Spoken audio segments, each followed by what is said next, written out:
Hello. We're going to get started in about 5 minutes. So if you want to grab food, you can stay here if you want to talk about housing strategy, or you can head down the hall to the right to the media room if you want to talk about creating a resilience hub.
We'll give people just like one more minute to settle down.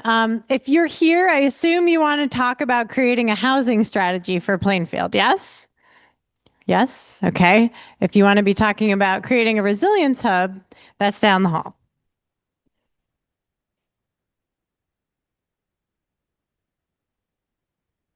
Welcome, welcome. Grab some food. If you want to talk about creating a housing strategy, that's in this room. Or if you want to talk about creating a resilience hub, that's in the hallway down the right.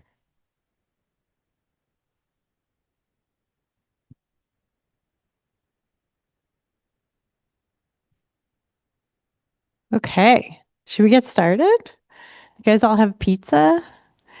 Can you hear me okay? Can everybody on Zoom hear me okay? I see some good closed captioning happening too. Well, thanks everybody for being here tonight for step 3 in the Plainfield Forward process. My name is Jessica Savage, and I work for the Vermont Council on Rural Development, or VCRD. Thank you so much for taking some time this evening to be with us. We're going to start off all together in this room talking about housing strategy. There's a group talking about Resilience Hub. We'll come back together to hear about what they landed on later tonight. But we're going to spend the majority of the evening in this room. So make sure you feel comfortable, have what you need. Feel free to get up, do whatever you need to take care of yourself. Okay, with that, I'd love to hand it over to Denise to kind of introduce VCRD and what we do and who we are. Hi, good evening. I was going to say good morning. So tired I am. I'm so happy to see such a great turnout tonight. A little bit about VCRD. We are a small nonprofit. We're nonpartisan and we're a neutral facilitator. Um, we work in communities where we're invited by the select board. So Plainfield invited us to come and work with all of you on a process. Although we're invited by the select board, we work for the community.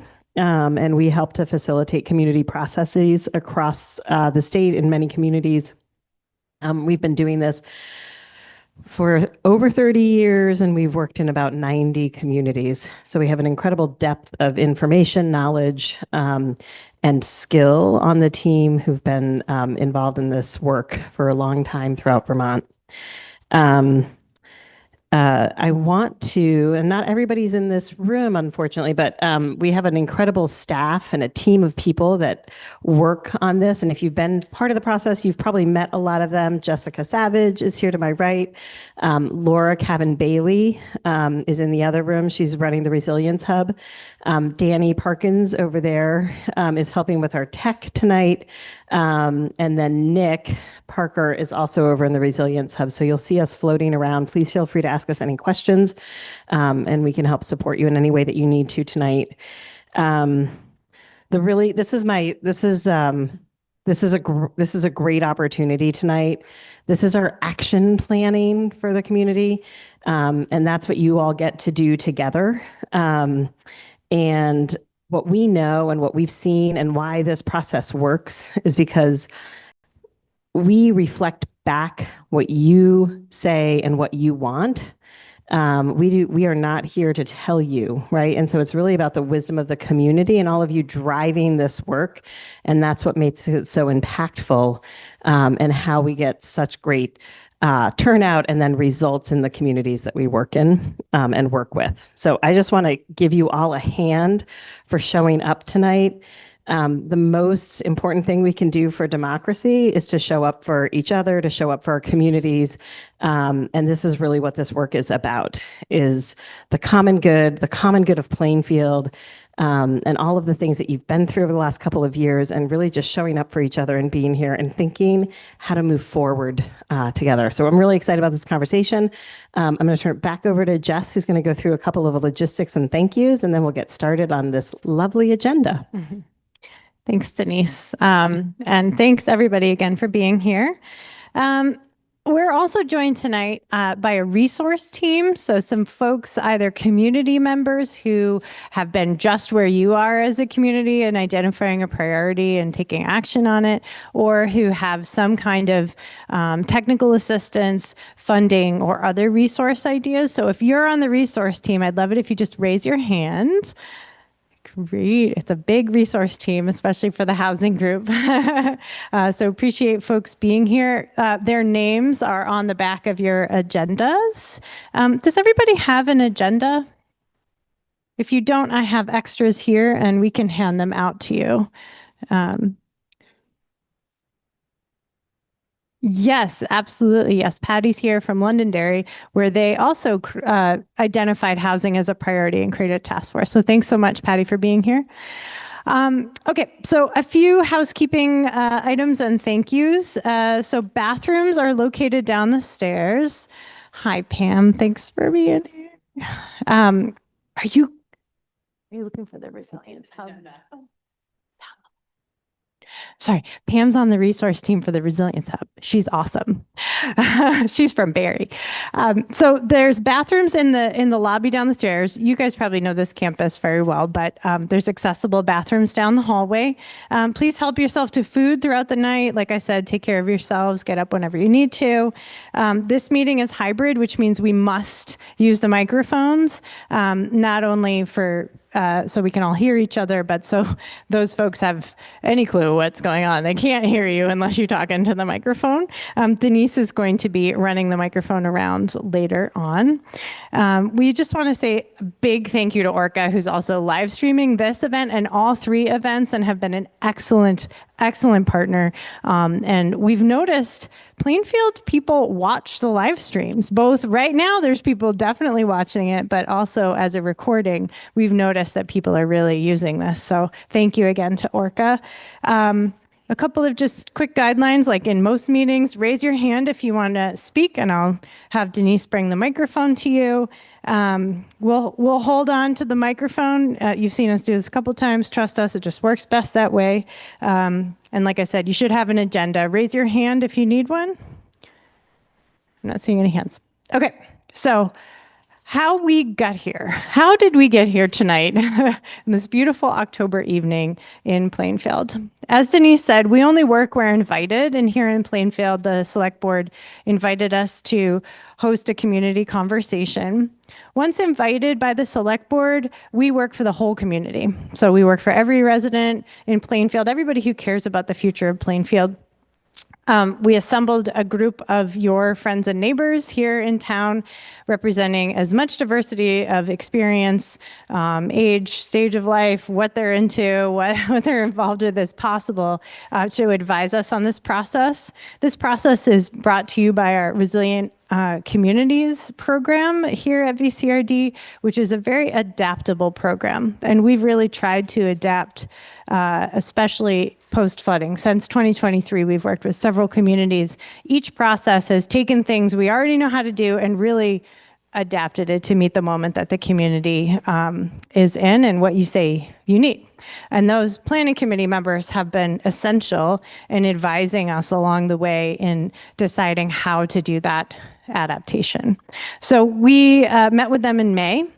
They named the process, they chose the initial forums, they helped us decide where to host it. Chris has been so awesome at Goddard, and I just want to thank them. Zach in the kitchen has made food every time. They've been so amazing as partners for this process. So it's pretty great. And they're really, we talked a lot about, could we host it at the Opera House? And it felt like this was the most accessible place for Plainfield residents to come. So really appreciate them offering us this space to host these meetings.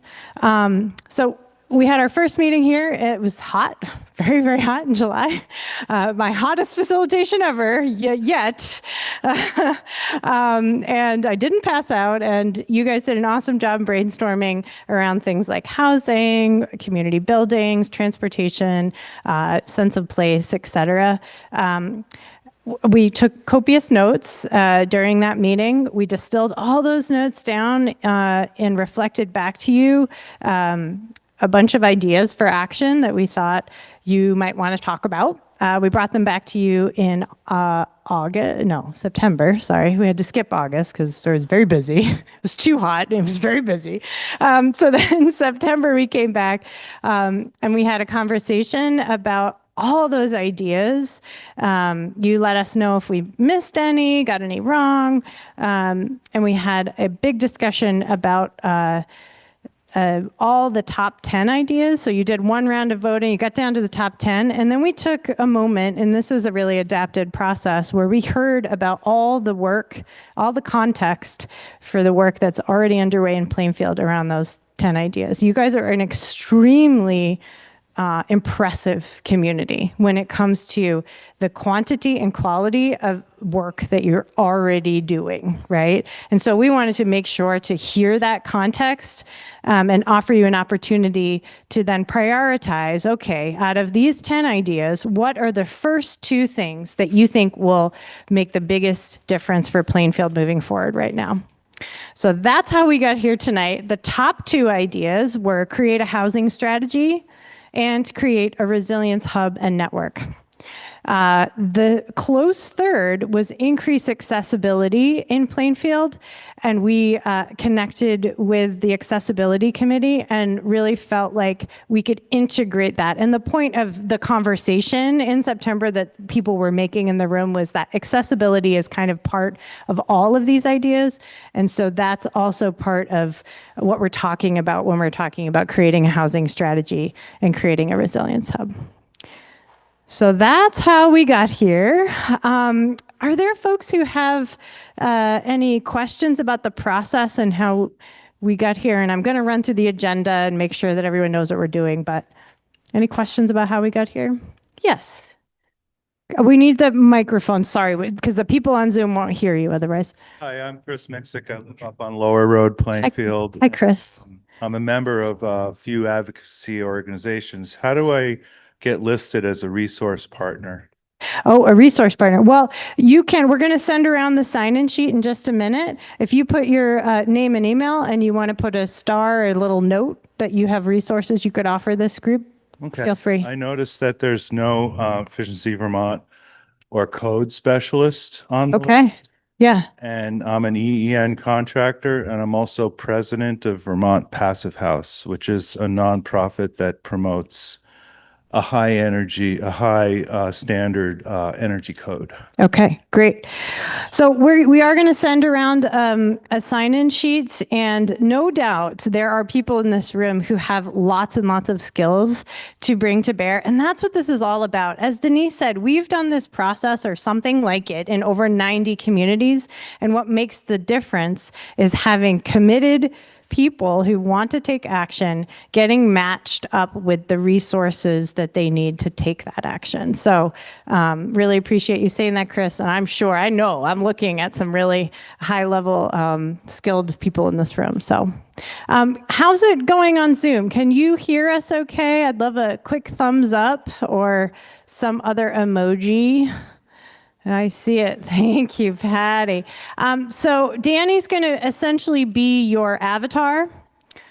She's a lovely avatar, and she's going to raise her hand just like the rest of the room. Thank you. Oh, there she is. Double Danny. Look at that. Whenever you all are raising your hand online. So the same rule applies in the room as on the Zoom. Okay? So with that, now that we've gone through the process and how we got here, I'd love to offer Peter from the Select Board a moment to just welcome folks and talk about this moment and opportunity. Thank you, Jessica.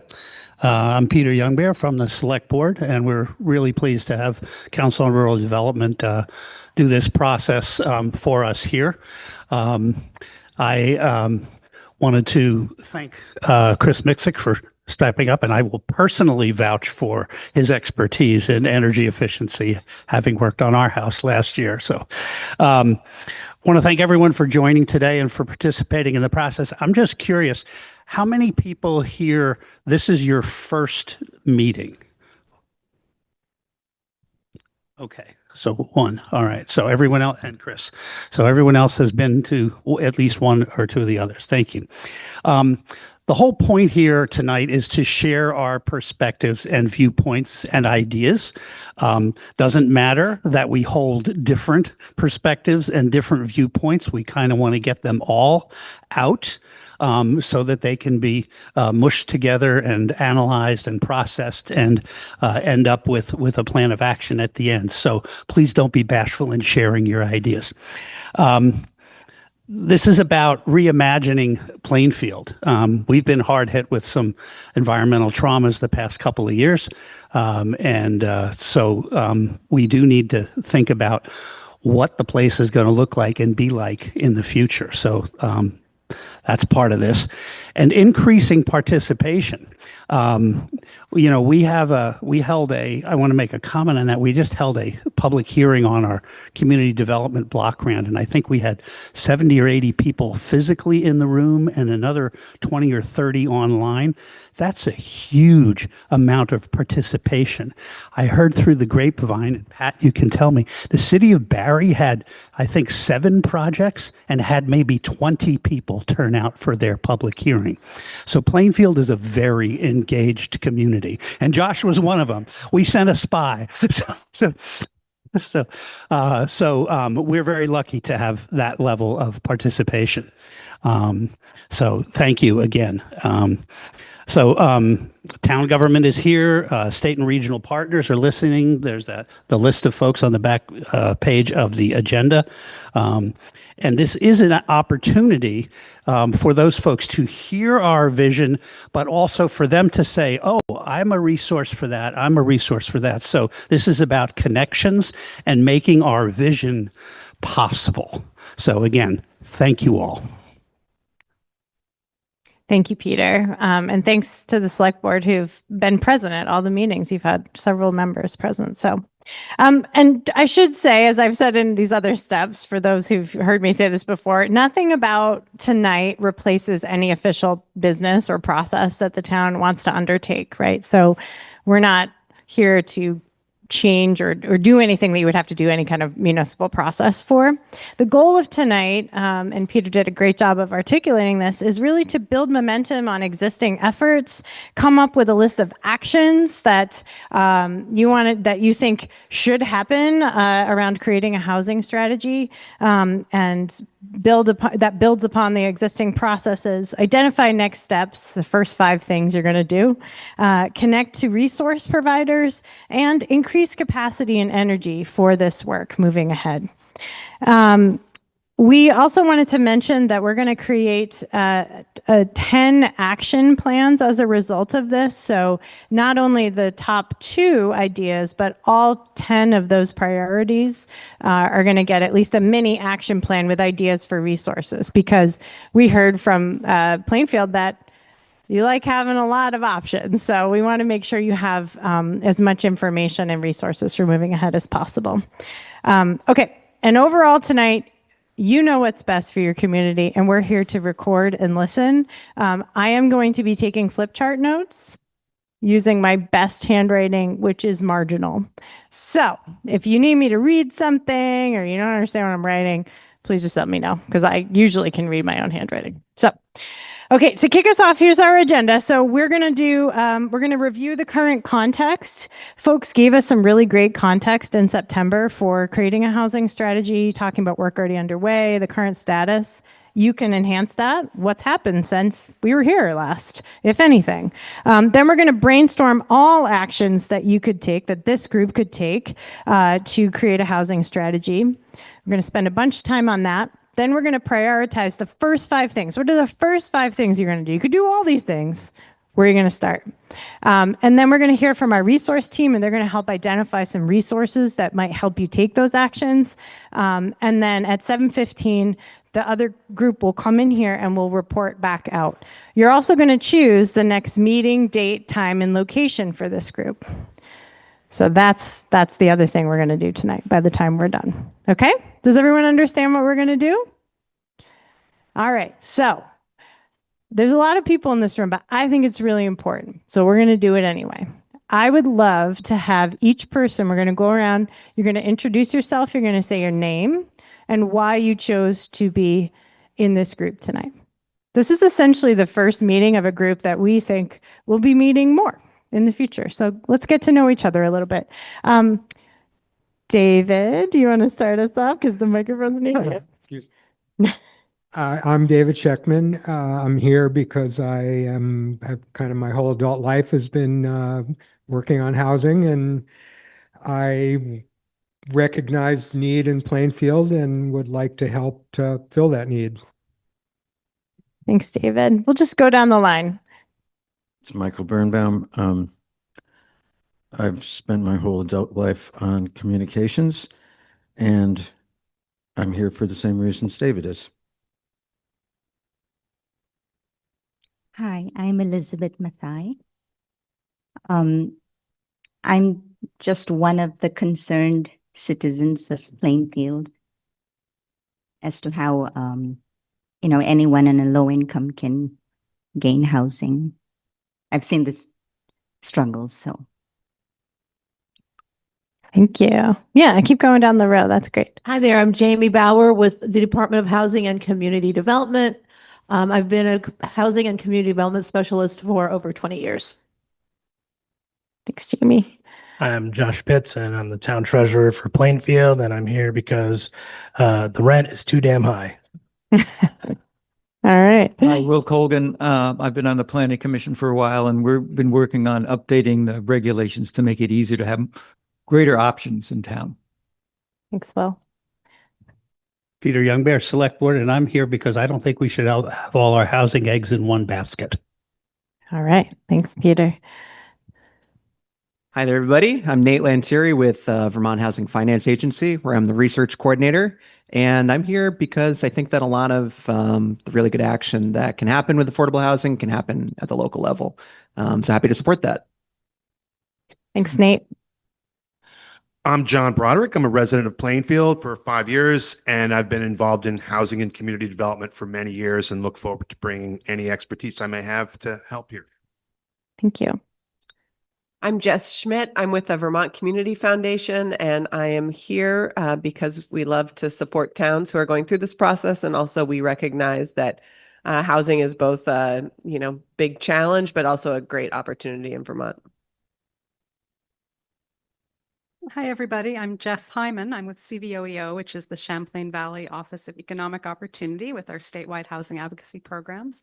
And I'm here to learn from all of you and see how we can be helpful as you take some local action to help solve your local housing issues and provide more opportunity for everyone to have access to safe and affordable and accessible homes.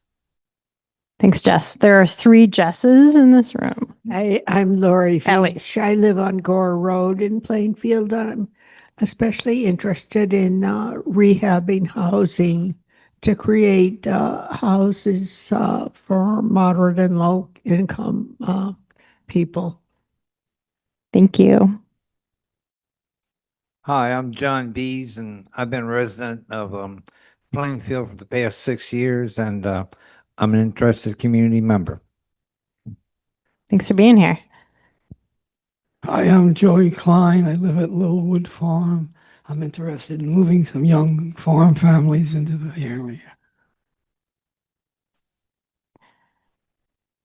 Hi, I'm Betsy Ziegler. I'm a co-owner of Littlewood Farm, and I'm really hoping to see our village, our traditional village revitalized in lots of ways. Thank you.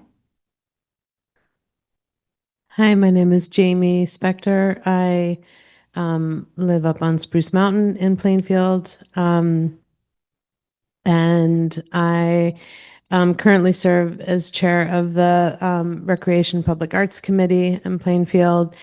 I have served on the board of Down Street, have worked for Community Land Trust on the West Coast, and I'm here because I was involved in the housing committee with others here in the ramp process, and really I'm interested in seeing how we can both replace the housing we're losing because of recent flood tragedies and attract and build new housing to grow our village center and just create more affordable housing in Plainfield. Thanks, Jamie. Hi, I'm Eli Toohey. I work for Central Vermont Regional Planning Commission. I do community and economic development, so I focus on housing. In a previous life, I worked in homelessness services, and I believe strongly that housing is a human right. So I'm glad to be here.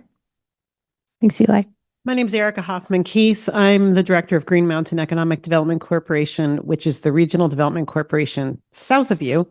I'm here twofold. I'm also a VCRD board member, kind of sitting in providing a resource placeholder for Central Vermont Economic Development Corporation, which is here to serve housing, work with your RPC going forward. And I joined the VCRD board because of this process, having seen how it works in some of the towns in my region, and it's invaluable.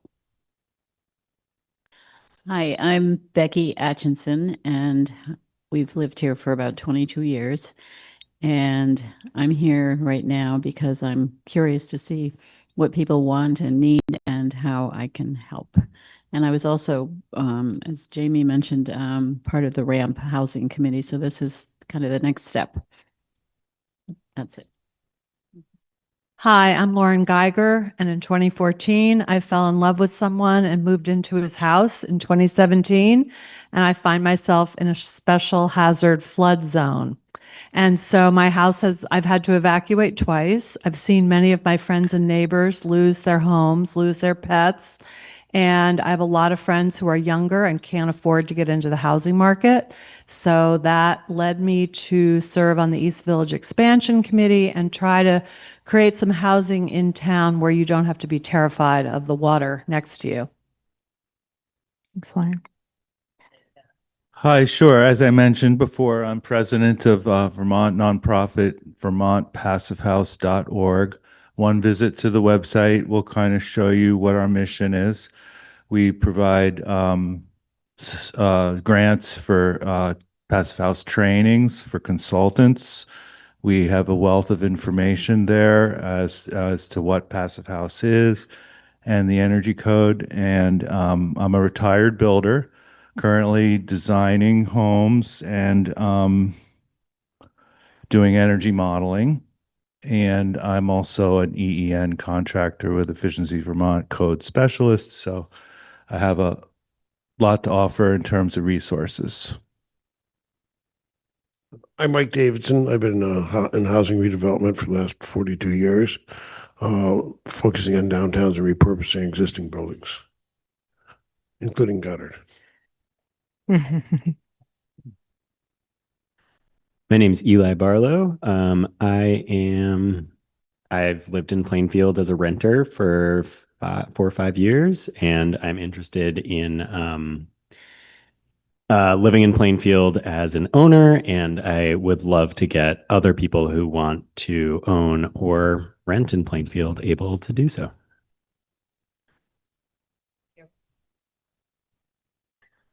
I'm Ellen Selkowitz, and I've lived in Plainfield a very long time. And I'm here because I feel very lucky to have a home here.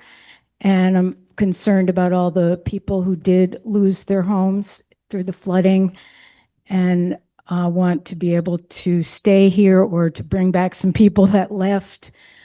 And I know that there are several initiatives going on, and I think it's really important for us to coordinate those efforts. And that's what I think of this group maybe doing, and to do it thoughtfully and in a smart way. Thanks, Ellen. Hi, I'm Hazel. I'm here because I was providing childcare for this event, but none of you brought children. So now I'm sitting here.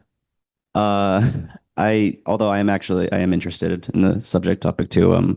I know that housing can be difficult to kind of obtain in this area. My mom, actually, she doesn't live in Plainfield. Lives out in Marshfield, but she was forced to buy the house she was renting because there's just nothing available in the area. So yeah, talking about affordable housing is important. Thanks, Hazel.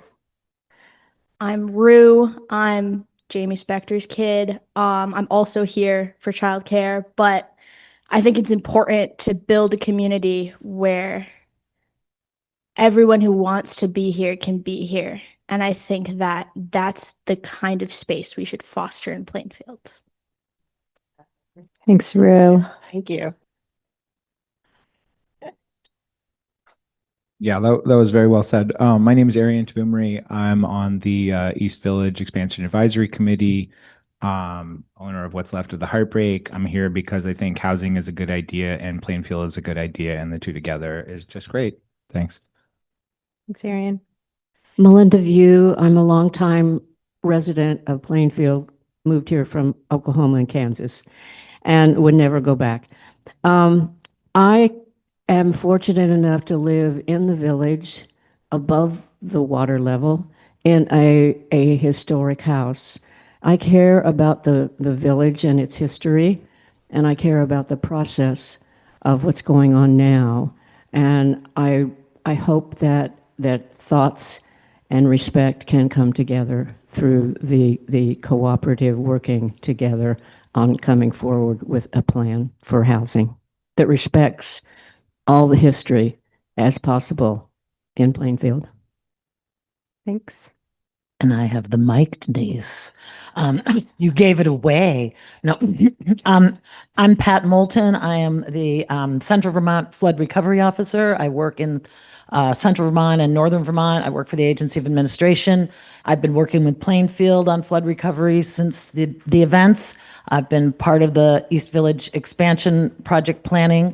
My interest, I have a strong background in economic development. And I recognize the link between workforce and housing. If we don't have housing, we don't have a workforce. We have both crises happening in Vermont right now. So we need to help solve both.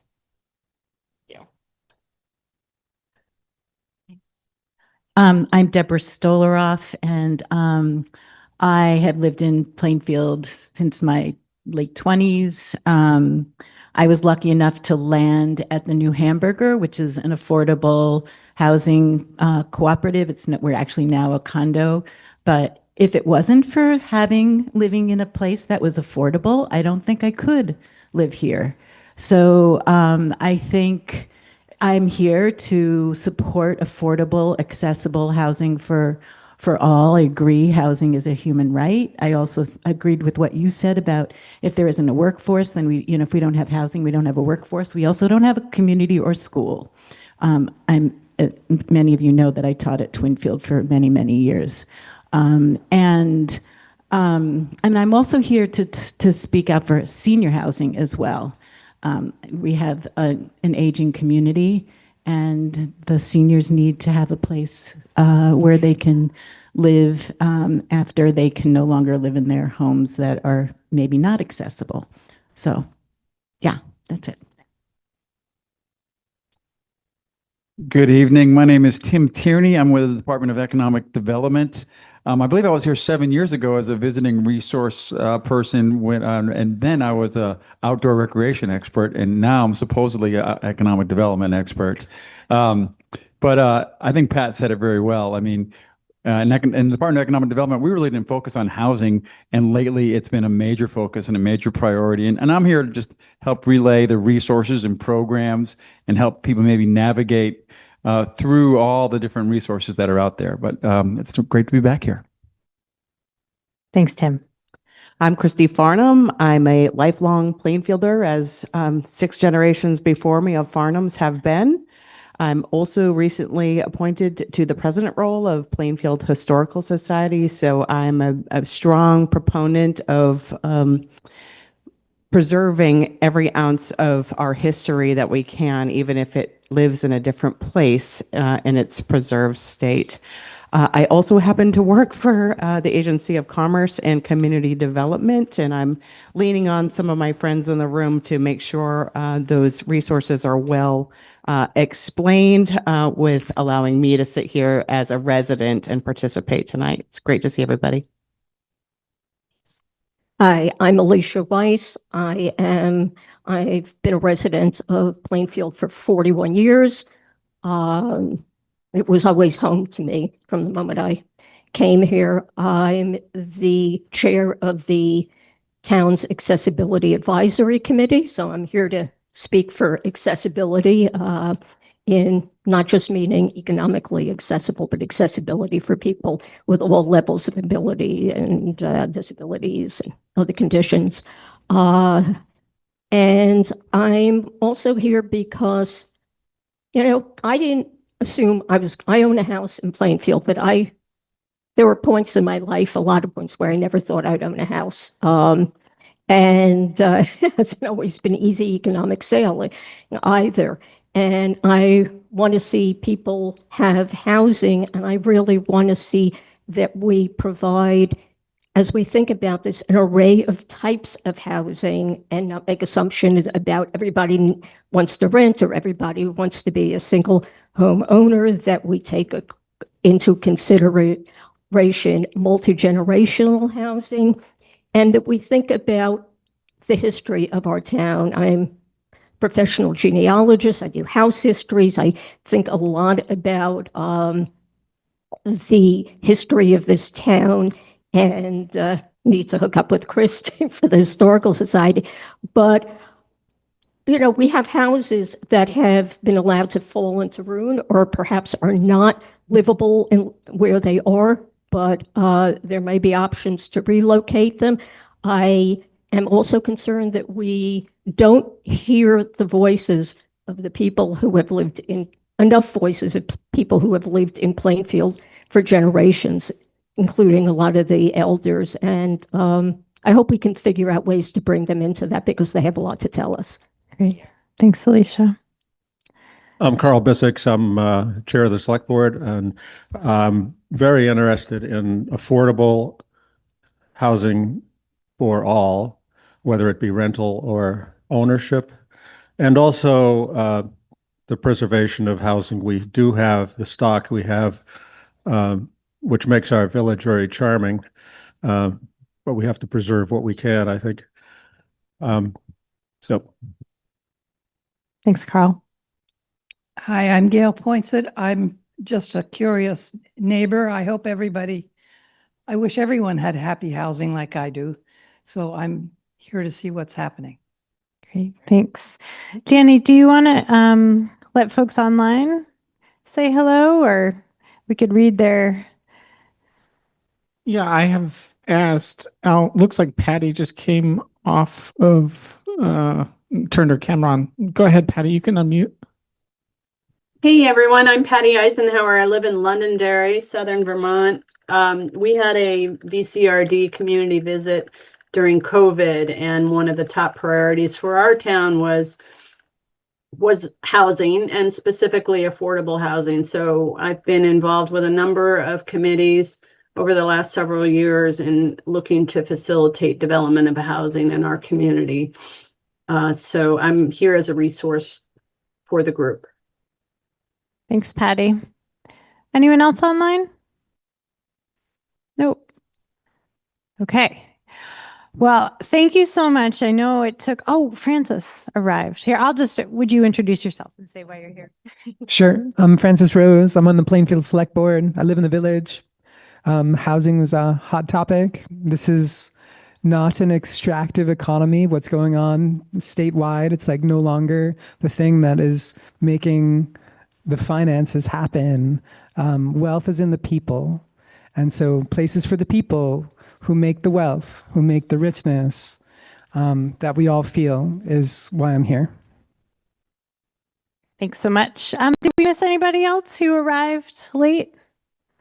No, everyone got to say hello. Thank you. And thanks so much. I know it took a little while, but like I said, this is a really important topic for Plainfield. We heard it loud and clear. And B, this is the group of people who showed up here tonight, and just want to make sure you know each other. I know you know each other probably, but hear why you're here and why this matters to you. So really quickly, what I'm going to do is I'm going to read what this priority meant. Yes, Danny.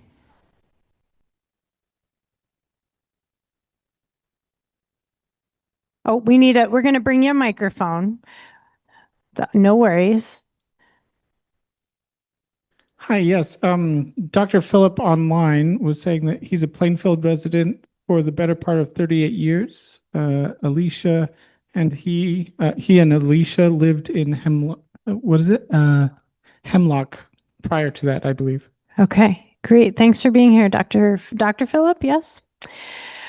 Okay, so what I'm going to do is I'm going to read what we meant when you all voted on create a housing strategy, and then I'm also going to read the description of increasing accessibility, because like I said, we heard it loud and clear.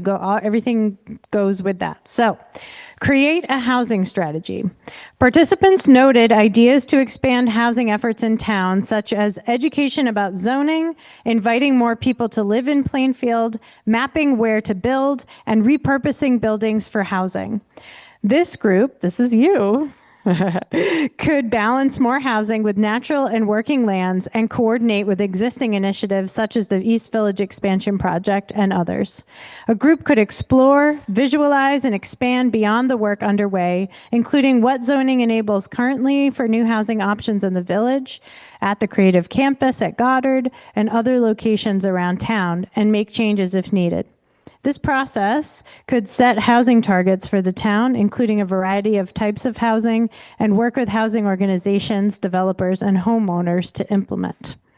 So that's what create a housing strategy means in this context. And then the increased accessibility description is participants noted that accessibility in Plainfield goes beyond buildings and involves how people are included in events and meetings.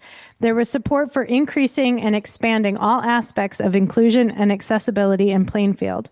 It was noted that the Plainfield Accessibility Committee is already working to improve the accessibility of town events and would welcome additional support for advancing inclusion in all community initiatives, including this one. Okay, so that's a little bit of what we meant when we said create a housing strategy. And then this is a little bit about what you told us in September was already underway, the current context, okay? I'm going to read it so that we can, because I don't know if you can see it from back there. I couldn't see it from like right there. So from the 17th, you said there's the East Village Expansion Advisory Committee that's established and doing work. The town voted updates to your zoning already, which includes the Goddard property and creates smaller lot sizes. The Planning Commission is beginning the new town plan in the winter of 2026. The Select Board is supporting and working on town meeting 2025 vote for housing strategy. No, I'm sorry. I don't know why this ends on working on. Yeah, maybe. Or did you vote? Again, I'm reading this. You would know better what this might mean. Is there going to be a vote for housing strategy in the town meeting next year? Or was there one? There was one? No. Oh, on the expansion. Okay. Sorry. We also received some context online, so maybe that's part of this confusion. And in a minute, I'm going to let you tell me if we got anything wrong or anything additionally needs to be added. So the Plainfield Inn was recently purchased and could be potentially used for housing. The new home fair in September of 25, you had 200 people attend it. And that's really great. So that's some current context around creating a housing strategy, what's already underway. Is there anything missing or recent? And we don't want to spend too long on this because we need to start brainstorming ideas for action. So is there any additional local context that you feel important to name? I'm a visitor and not supposed to talk yet, but there's the neighborhood development area that that Plainfield has applied for, is in the process of being approved, I believe. Okay. It wasn't. Okay, so neighborhood development area approved. Do folks know what that means? You want to tell them what it means? So a neighborhood development area is a designated area that there are benefits to help support and break down barriers for developing housing in those areas. Great. Thanks, Eli. Yes, there's lots of different designations, and that's one of them. Great. Francis, did you have your hand up? Was there something missing, or did you have some idea of what we meant by that? I was imagining what we might be supporting and working on. Oh, and wanting to name that we are like a hair's breadth away from the creation of a housing committee. Oh. Much like we have the East Village Expansion Advisory Committee specifically working on that project, because there are fantastic ideas floating around about what else we could be doing for housing. We don't actually yet have a housing committee. One of the beautiful yields I would hope to have coming out of this space, maybe not tonight, but shortly thereafter, are people to populate said committee. Great. Well, guess what, Francis? Francis Rose. Do you prefer Francis Rose together? Okay. You're going to get the first action up on our brainstorm list of action ideas. So people join the about to be formed housing committee. All right. People join housing committee. Okay. Thank you. It slows us down if I write, which I think is kind of good. So I'm gonna do it for now, and if not, Erica might step in and help me out. Okay. So what we're doing now is just brainstorming ideas. This housing strategy task force could do anything, right? You can say any specific idea, any big idea, any small idea, any idea is welcome. Things that you think that this group should undertake to create a housing strategy for Plainfield. All right, I see two. Wow, lots of hands. Okay, we're going to go back there and come to the front. Keep your hands up so Denise can come to you. That's great. Yeah, Christy. Will she give her the mic?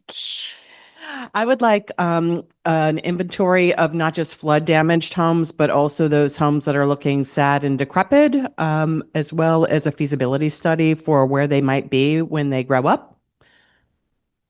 And perhaps some structural engineer considerations and historical considerations, analyses of those structures. Okay, you're going to have to say a couple of those things again. I was trying to think of a nice way to say what you said about dilapidated. Is that an okay way to say it? Or run underutilized? That's nice.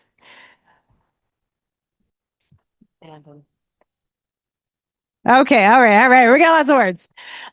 It's a really good, you guys are a really good thesaurus room. We got lots of good words. Okay, what did you say after that? So an inventory of those flood damaged homes, and then you said two other things I want to make sure that we get. And now you put food in your mouth, and I'm sorry. The cookies are really good. Yeah. Yeah. Structural and historical review of those buildings. Okay. And preservation considerations. It shouldn't just be like, oh, it looks too sad. Let hit it with a wrecking ball. Okay. And that's it? There wasn't a third thing? Okay, you said it, so as long as you feel complete, yes. So I actually was going to say the exact same thing, but I was also going to add to have them mapped out. Okay. So an inventory and map of flood damaged homes? Sites. I found 14 already. I like possible, like pricing or what, if something is affordable or, just to like note the different tiers of the types of houses that are being on the map. I see. So you want an inventory of like basically all the homes in Plainfield or just available, abandoned. Okay. Yeah, flood damaged, whatever. Vacant. She's got it, but home and cost, like price estimate, value estimate. Okay. All right, we've got some hands up. We just keep coming forward. That's great. You can go to Jamie and then Betsy. You want to hold it? Okay. So this is a tag on to Christy's suggestion. Yes, it's kind of an update. So Betsy and Becky and I worked on this in the ramp process. We did sort of such an inventory right in the downtown village. I can try to find that spreadsheet. We were in particular looking to make a list of the homes that were vacant, kind of empty, abandoned, seemingly abandoned. The key piece of it that I think isn't noted yet up there is who's the owner and the ownership of them. And that's kind of where we got stuck, which we talked about, I think, in the first meeting. That I think has to go into the inventory. Who owns it? And in our case in Plainfield, there's a particular owner that is difficult. So okay. So you want to create a list of owners, and then is there something else there in terms of? Well, so it's just a piece. It's just a thing that has to be named as, so we're not talking about, I mean, there's all the properties that are empty and that they're maybe going to be part of the buyout. That's like one piece of it, right? The flood damage buyout, that's like a separate category. But then there's some homes that are in the village that people may be thinking about, like, oh, that's like an eyesore and it's empty and what are we going to do? And maybe there's historical significance and sure. But one layer on that spreadsheet is who owns that building. Okay. And that has to be investigated. Okay, great. Other ideas? That the town of Plainfield develops a ordinance for vacant houses. There is an ordinance existing in a lot of towns. I have an example.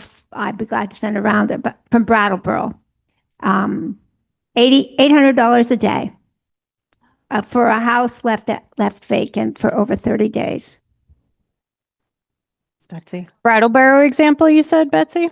Not ignoring this side of the room, but I'm going to do it I'm going to keep coming forward and then right? His hand is up. Is that, or do go? Yeah, I was thinking you'd go back there. Okay, Sorry, you go Peter. back. We'll come to you, I promise. And just because their hand's been up for a while. I think I just want to second Betsy's suggestion that we look at all legal options. I know that Bram, town clerk, has been looking at this. There are sample ordinances from Burlington as well, and so that we know sort of what the range of options might be to compel action so that we can actually do something. Okay, so explore all legal options for vacant home ordinances, or yeah.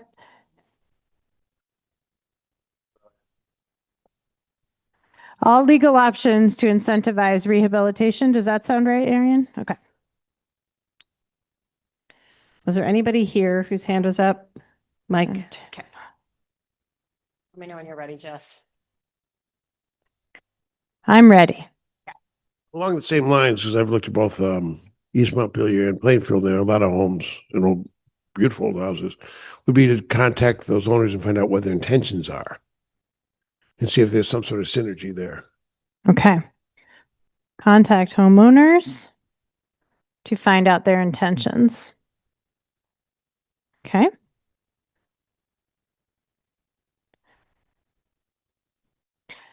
Should I go there and then back? Yep, we can come up here to Peter and then go back.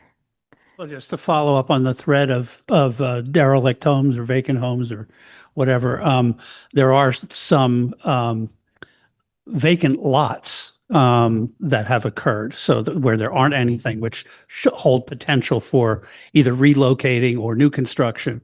And as we're mapping and doing the inventory, we should also map where the flood waters and the new flood zones are, so that we're not inadvertently pursuing something that shouldn't happen.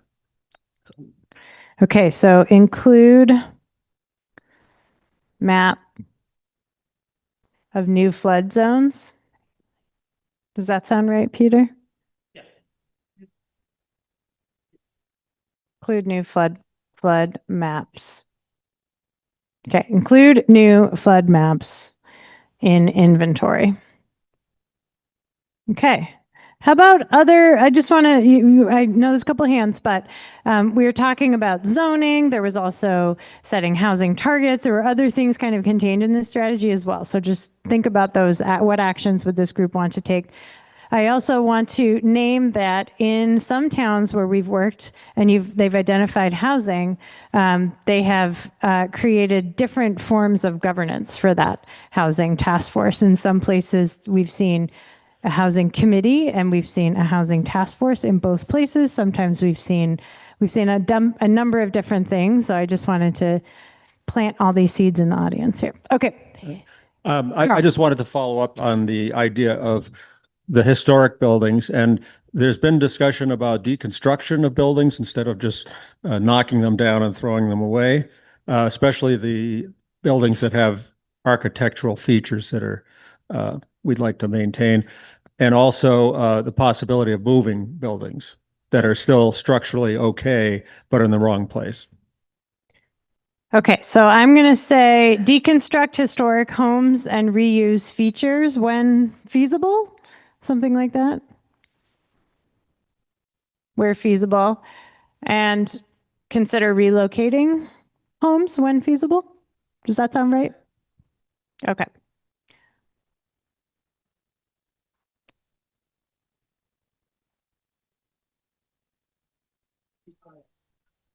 Taking it apart piece by piece and saving the architectural features. Okay, I'll put salvage next to it. Salvage, deconstruct. Okay. All right, there were lots of hands, so why don't we come to Alicia? Yep. All right, I don't want to give too many steps. Along the line of inventorying housing, let's look at housing that's not just in the, be sure we look at housing that's not just in the village, and opportunities to create communities like New Hamburger that are not just right in front of everybody's face, but maybe really fertile, no pun intended, ground for development of a good community, new community. Okay. Along these lines, I don't know if I'm sort of jumping the process. Alicia, sorry, I'm sorry, just to slow you down, because I want to write what you just said. So identify locations outside of the village area. The village area for also have housing that could be rehabbed. Or there's also housing there. Okay, that's what I missed. So there's housing outside of the village that could also use. So there may be land that would lend itself to small projects of new housing or relocated housing. I don't know if I'm jumping the gun, but clearly we need to have groups starting to explore funding for historic preservation and other, ecological building and other factors that may dovetail with what we're saying we want. Okay. That's the second point. Yes, but I think historic preservation resources is a good thing to note generally, because it's not just funding, right? Okay, you can keep going, Denise, to Christy.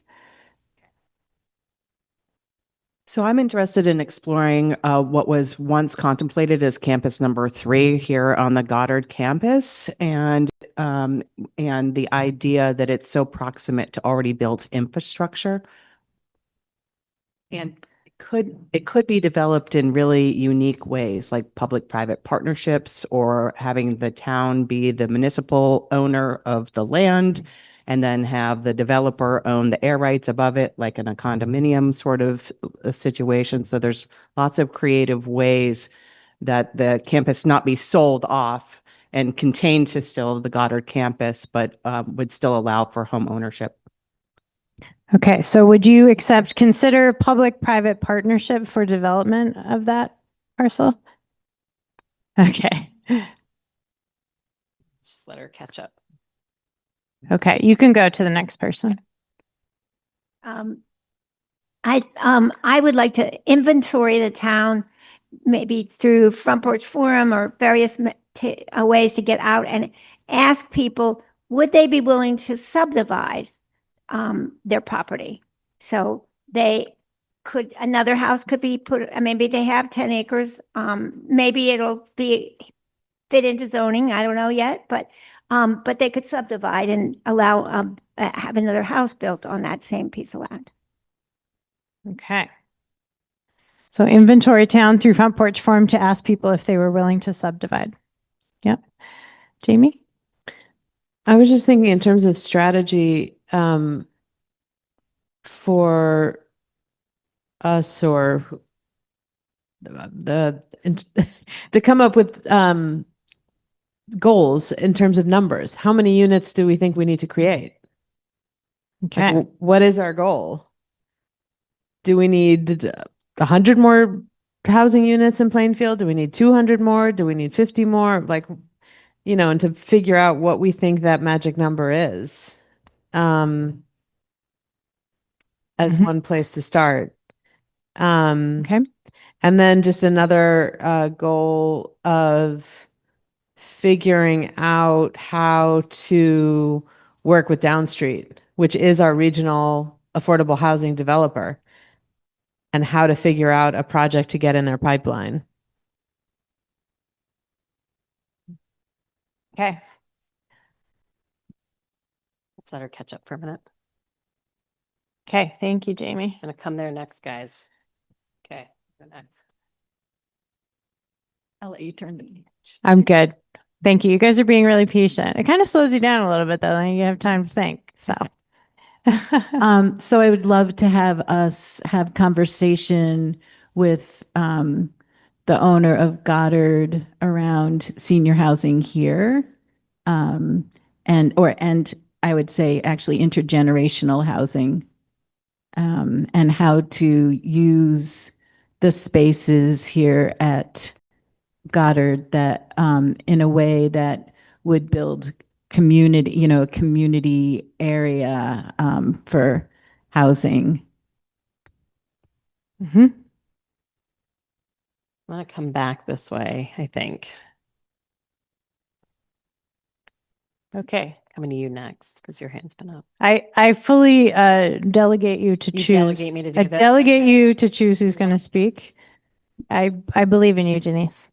Two pieces. One, to dip back, this owner's list that we're generating to me doesn't actually mean anything unless we reach out and contact the owners. I wanted to combine ideas toward Mike Davidson's point about asking what their intentions are, but also not being naive and kind of backing it up with the teeth of an existing housing ordinance about what happens with continued non-action. That was piece one. Second, unrelated, is housing cooperative trusts. One housing cooperative trust could hold a number of properties, including properties that are marginally in the floodplain. The part of Main Street, for example, that is closest to the Winooski, these aren't buildings to tear down, but they may flood again. And so acknowledging that there's opportunity to spread and share the risk of ownership and dwelling there by putting that property into a trust that basically puts out calls for households to manage themselves and to maintain that property. They pay dues instead of rent to the trust, and that money comes back to them in the form of a maintenance budget for those houses. And this could be a number of houses. And the model for this that I know about is the LCA, the Life Center Association, which has a half dozen or more of these kinds of houses and properties in West Philadelphia. Thank you. Thank you. I'm going to go to Eli and then come to you, Michael, because Eli's hand has been up for a while. Ready, Jess? Yep. Okay. I just wanted to second Jamie's point about creating goals, and doing a housing needs assessment would be awesome so that we have an actual goal to shoot for instead of just, we're in a housing crisis, we need to make as much as possible. What does that mean? Yeah, great. Great. Having data. Thank you. Okay, I have two things. One of them is that our zoning has been updated and will be again. And we now have the ability to divide homes into, what are they called, accessory dwelling units and multiple dwelling units. And we have the ability to build others on the property. It's now time to encourage that. It's to encourage people to consider that for their property. So that's one. And the other thing is, Lord knows we don't need any more committees and commissions and meetings, but we have a real need to have the select board and the management of Goddard working together on a more frequent basis, on a cordial basis, an encouraging basis. And I think the desire is there on both groups, but they're not doing it yet. They've talked a couple times, but they need to get together more frequently because the potential at Goddard is enormous. And in the context of what the owner's intentions are, that's important, but there's enormous potential there. The third campus is one possibility. Some of the buildings can be subdivided into living spaces, and I know some of them already are being. New properties, new structures could be built. There's all kinds of possibilities, and if the management of Goddard is interested, then the town should be talking to them. Thank Great. you. So the way I said that was they should work together in a regular way to discuss shared goals. Does that sound right to you? Yeah. Some of it. Okay. How would you say it? I want to have your words.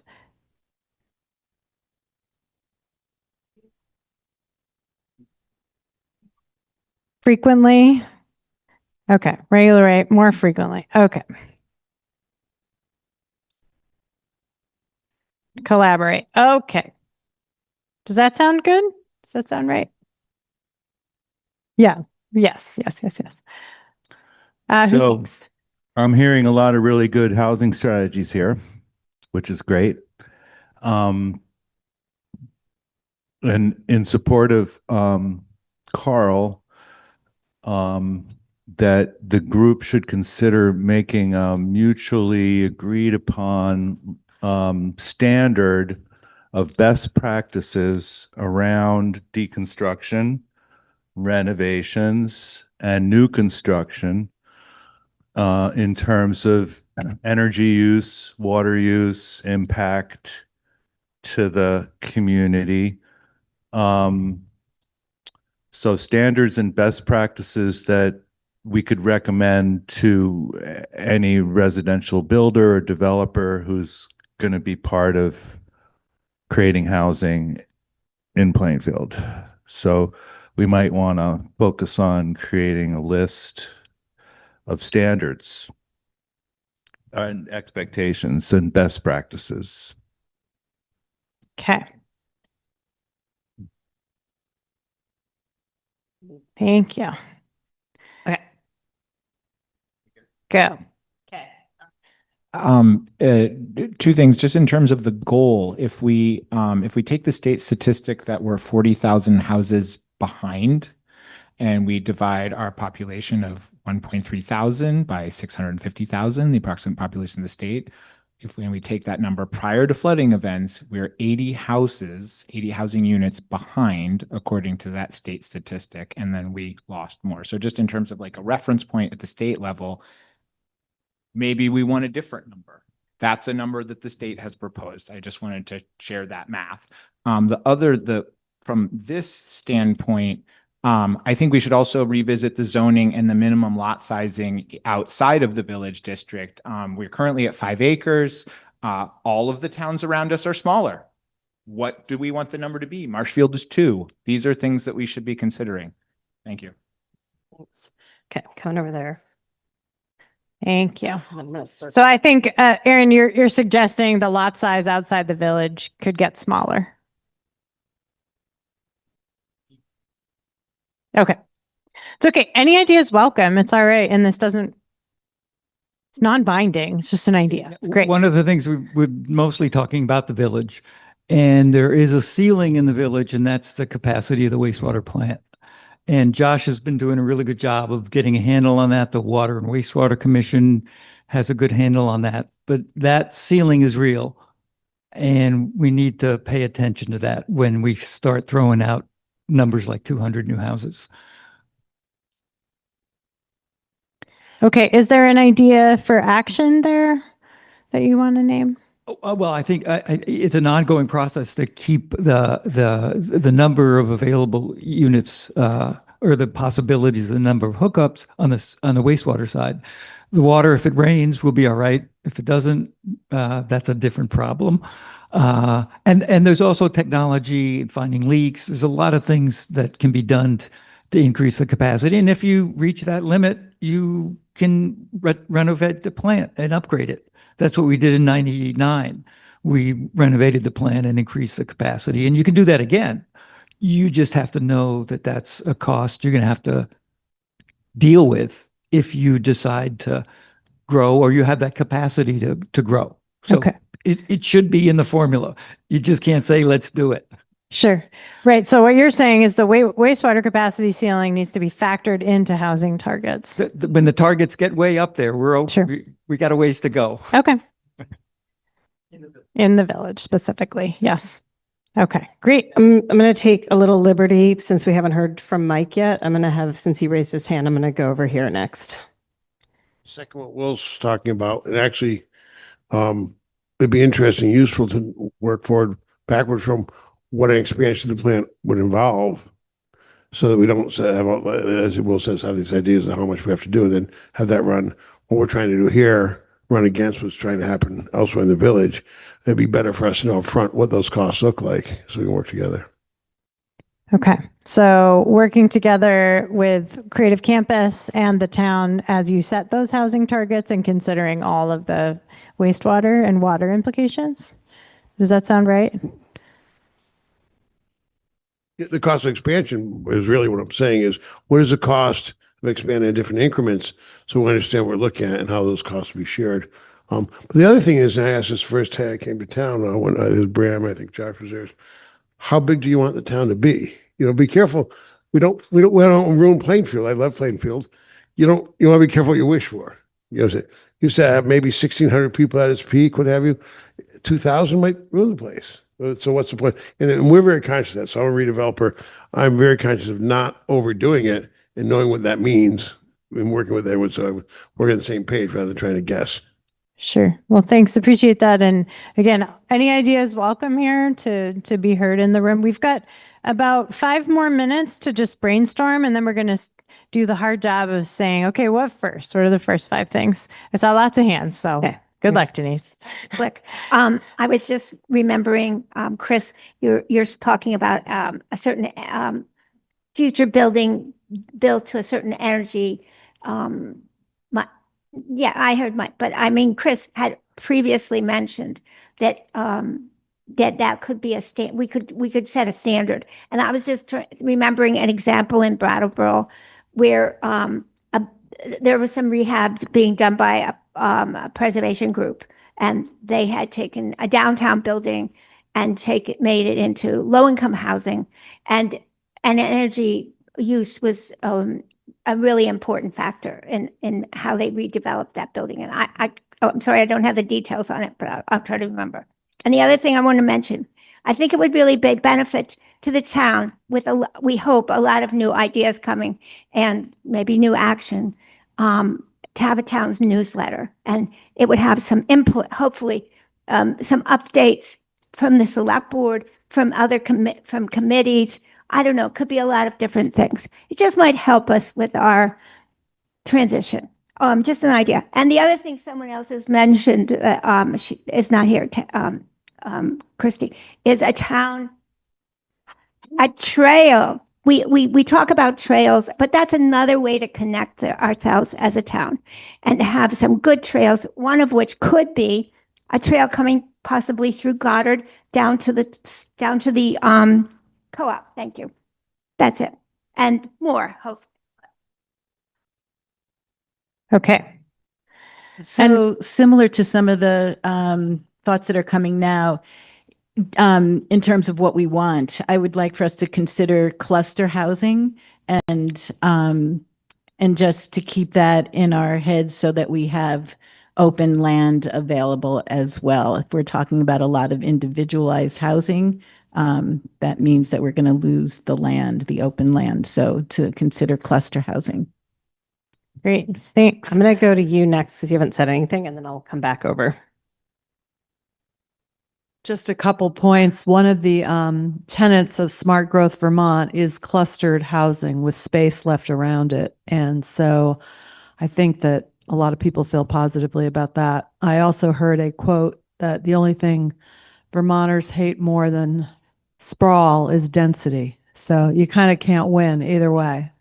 But the other thing I wanted to say is that Josh Pitts is here, and just regarding the issue of the the wastewater, that the capacity right now that's being used is something like 53%. He can correct me if I'm wrong, but just in terms of context, 53% right now.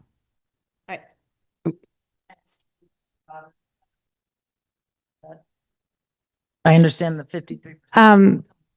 Would you let Josh he's right there. Josh can tell us. So we kind of have gone around and around on this 53%, 50%, that's roughly an accurate number. And that's based off the 20-year evaluation on the wastewater system that was performed in 2019 and approved by the state. We've lost usage of the system since then. And we will continue to lose usage of the system. But based on those numbers and consulting with the state just last week, we expect that like we could grow by about 150 households or more from that number from 2018, notwithstanding what was lost between now and then. All right. If everybody who wants to talk, just because I know we have how many more minutes, Jess, so that Just a couple, and so maybe the last few people that had their hands up already, and we'll wrap up. yeah, and if you haven't had a chance to speak, please do. We'd love to hear from you. So go ahead, Christy. I just wanted to assure Betsy that the idea of connecting the village to the co-op is already well underway with participation by the select board and also the Goddard team. A Better Connections grant application is already being prepared for submission, which is one of the things that came out of the original convenings of VCRD.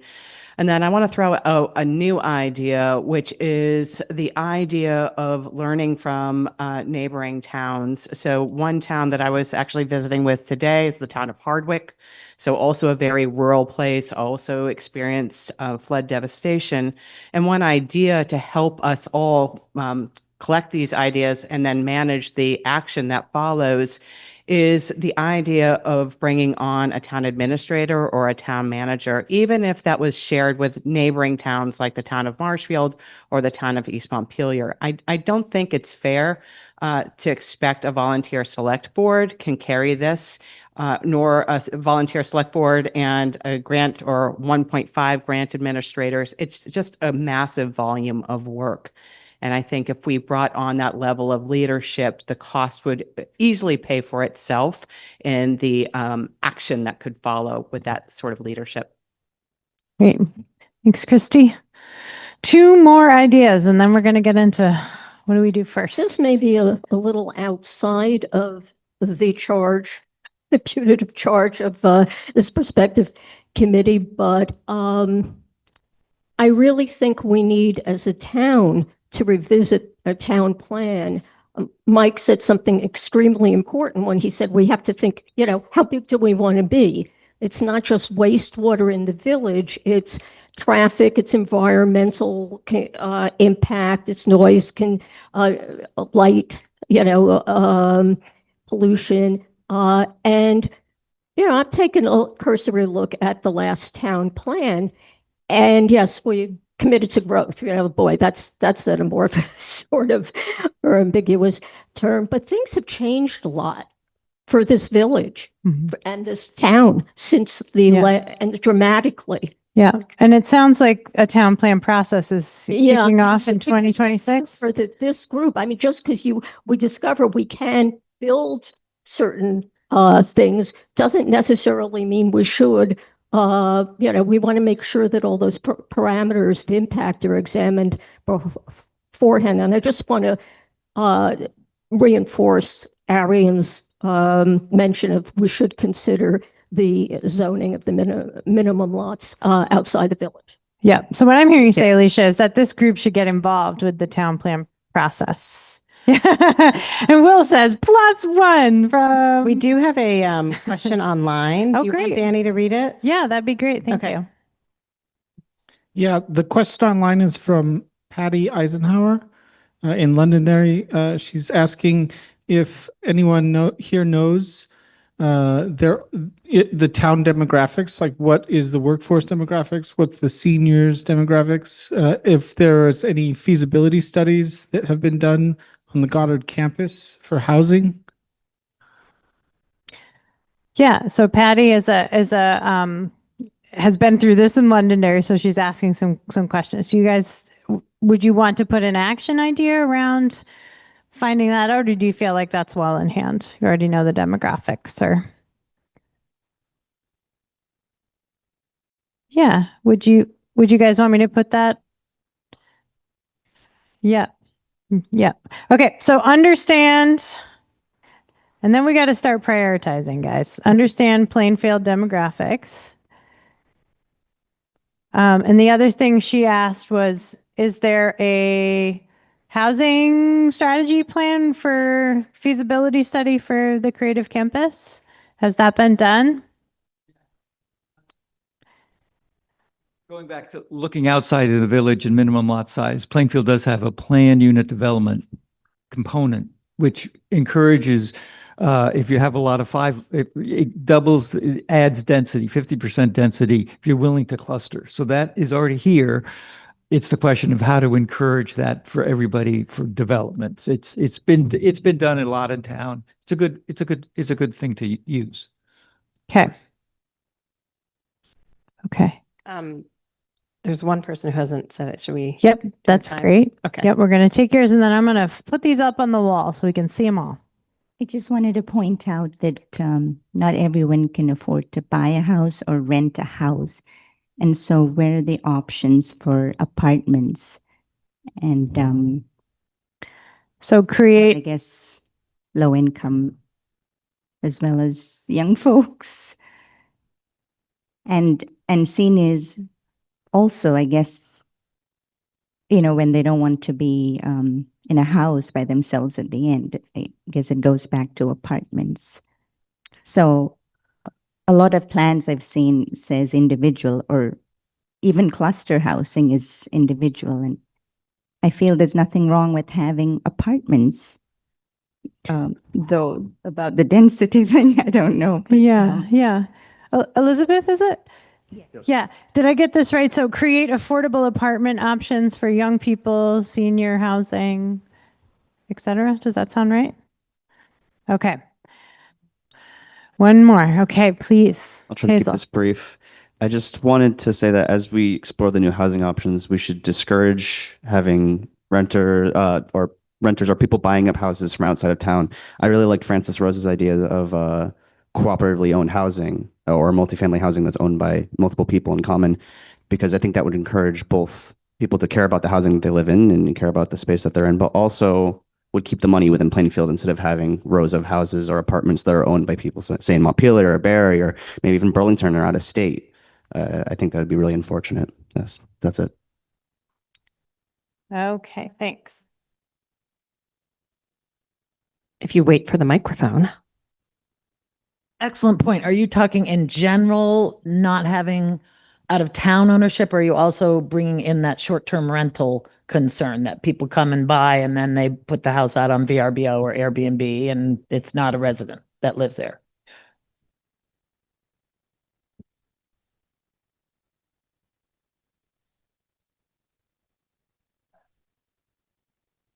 Right.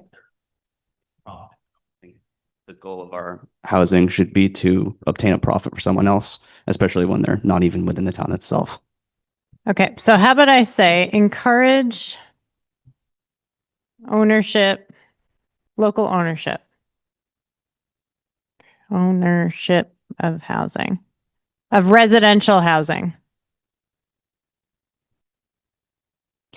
Well, is that an action? What's the action?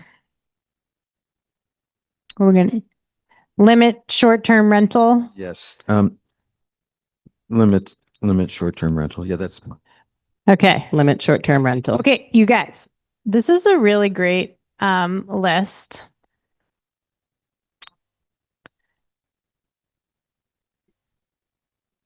Yeah, we do have. Yes, it's fine.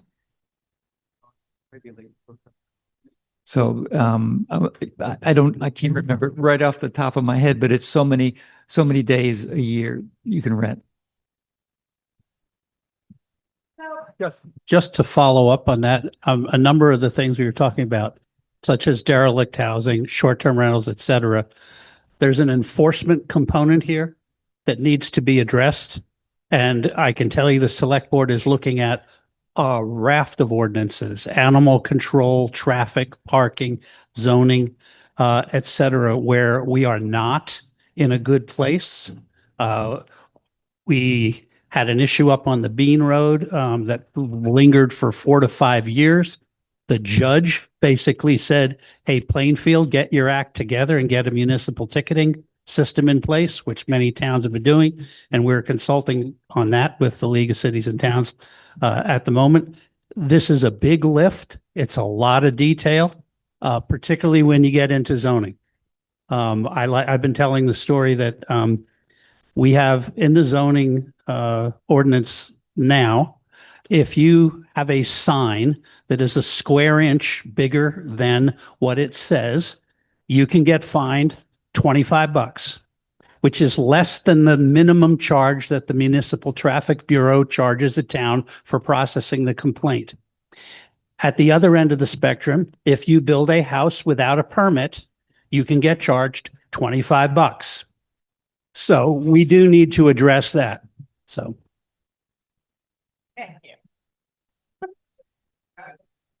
Okay. Okay. So, you guys have come up with some really a big long list. My question to you, Peter, is what could this group do to support enforcement of the current ordinances that the town has? Is there any action that you would want to make sure we put up on this list? While we were busy putting them on the wall, we couldn't write. Well, the process for adopting or amended ordinances is laid out in statute, and we are currently, Select Board is currently working with our health officer, animal control officer, town constable, and zoning administrator to update these. The zoning administrator one is going to be put off just because it's a bigger deal. Also, she would like to step down and is looking for someone to come in and train. And you're about to see on the town website an increasing list of current vacant positions in town.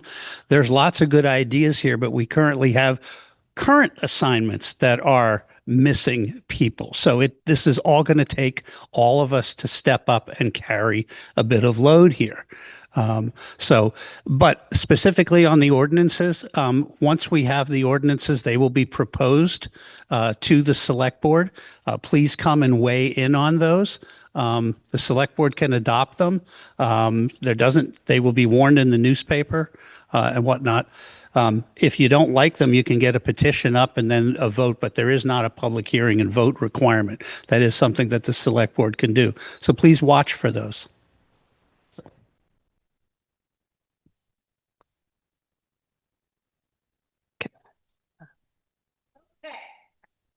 So we've got a bit of a hybrid situation here. So we're going to do our best to make this as interactive as possible. How many folks are on Zoom right now? We've got Patty, two, and the doctor. Peter, I added another idea down here. Volunteer to fill vacancies, because I heard you say there's plenty of them too, as well as weigh in on the town ordinances. Oh, excellent. Okay. So folks online, we're asking Orca to zoom in on these sheets of paper here. And what I'd love folks to do, can you kind of read my handwriting, or would you like me to read through them real quick? You can? I'm so impressed. Okay. So what we're going to do is basically, if you think out of all these ideas, you see the first idea, this group should start by doing this. I want to hear from you. Okay, we've got lots of good ideas up here, but you need the first things first, right? Okay, Denise, would you mind running the mic? That's okay. Francis Rose, and then, sorry. Francis Rose in the front row and then to the back. It's all right. I put it down before you got up. I'm back to talk about the Plainfield Housing Committee, not yet formed. Okay. The Select Board is able to move on this quickly, but we do need people to populate that committee. I'm struck by the need following this VCRD held space. I think there wants to be a body who is holding the breadth of this, or even the steps of this, that is in dialogue with the Select Board. So therefore, I want to ask, is there anyone here who would like to join a new Plainfield Housing Committee, which the Plainfield Select Board could make real on October 27th? Okay. So you're suggesting the first thing that people could do is join the Housing Committee. Okay, great.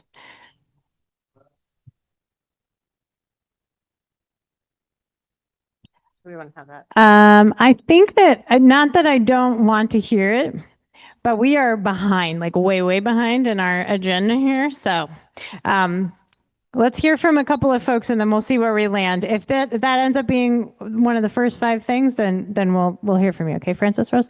All right, right here. Yeah, I think that any of the suggestions regarding like inventories, mapping, the demographics, any of the sort of informational data type of collecting, that we should do all of that relatively soon. Okay. And Francis Rose, I might be interested. Great. So what I'm hearing you say is, and what's your name again? I'm sorry. Deborah. So Deborah is saying all these things: inventory of vacant homes, a structural review of these homes, mapping those homes, the list of who owns it. That's the first thing first.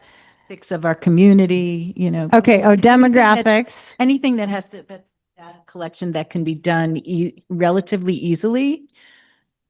I don't know if it's true that they can be done relatively easily. Maybe it's. I think so. I think demographics are pretty easy. Yeah. Okay. Who's next?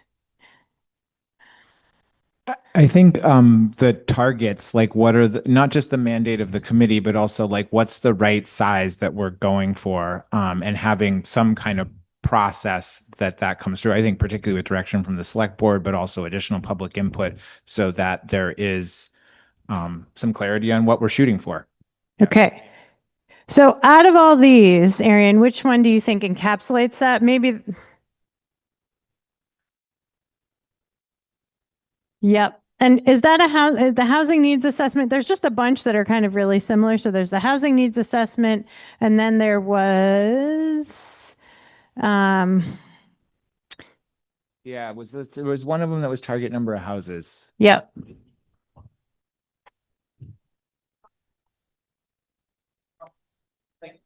Housing units. Ah, thank you. Perfect. Okay, thank you. Seems like Danny has a comment online. If Dr. Phillip would like to unmute, please feel free to share your comment. Sorry. I thought you were going to ask us if we were going to identify which one of these action items we were interested in online, and I was just having trouble with my Zoom.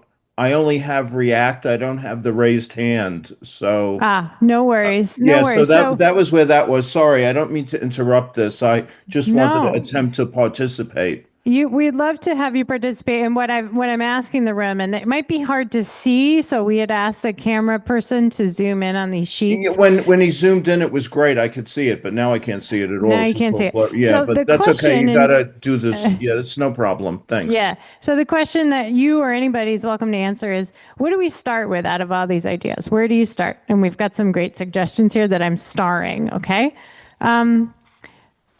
Anybody have some other suggestions? We've got 3 big things, I would say. First, we're trying to get to the first 5 things this group might do. Oh, thank you. Yeah, that's helpful. Any other ideas? We've got join the housing committee that's going to be formed hopefully after October 27th. Do a lot of inventory, gather data, and then create goals for the number of housing units needed. I should note that Arian was clear that included public input. Yeah. Anything else? What else should you do?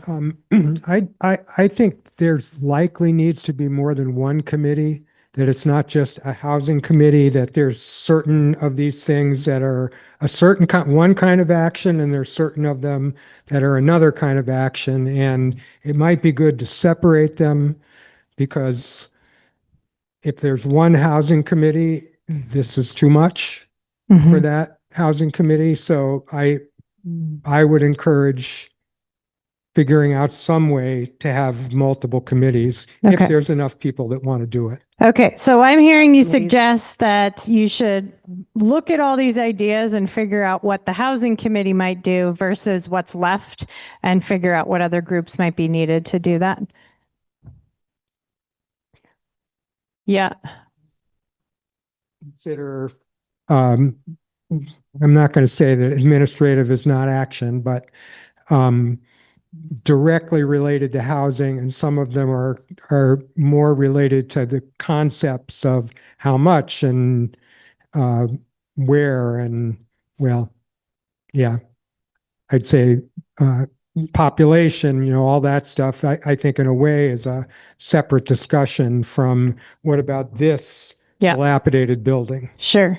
So are you suggesting that that's one of the first 5 things this group should do? So people would join the housing committee, and then in addition to that, you would consider all these ideas. What would that housing committee do versus creating or setting up other groups to take on other things?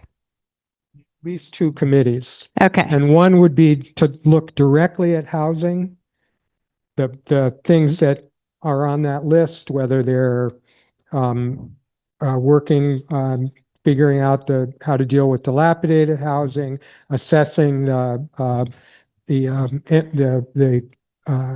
condition of housing, towards, yes, we can save this house, we can move this house, we can do this at Goddard, and like that, versus a complicated discussion about what should the total population target be, or well, how should zoning change, or those things. Okay. So housing targets and zoning as kind of at least 2 committees is what you're suggesting. Okay.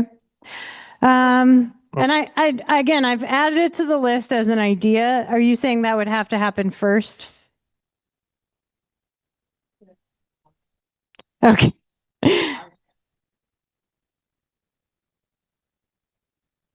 Committee, but if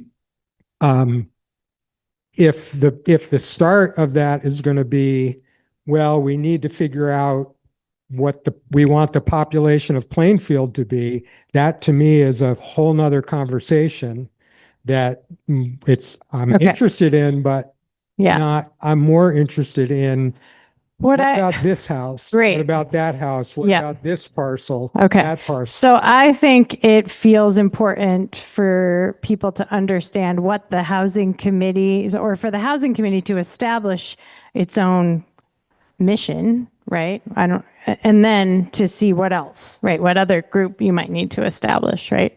Is what I think you're saying. Okay. We got lots of hands up. We're looking for you're not saying that. Well, I hear what you're saying. You want the housing committee to focus on housing related things, and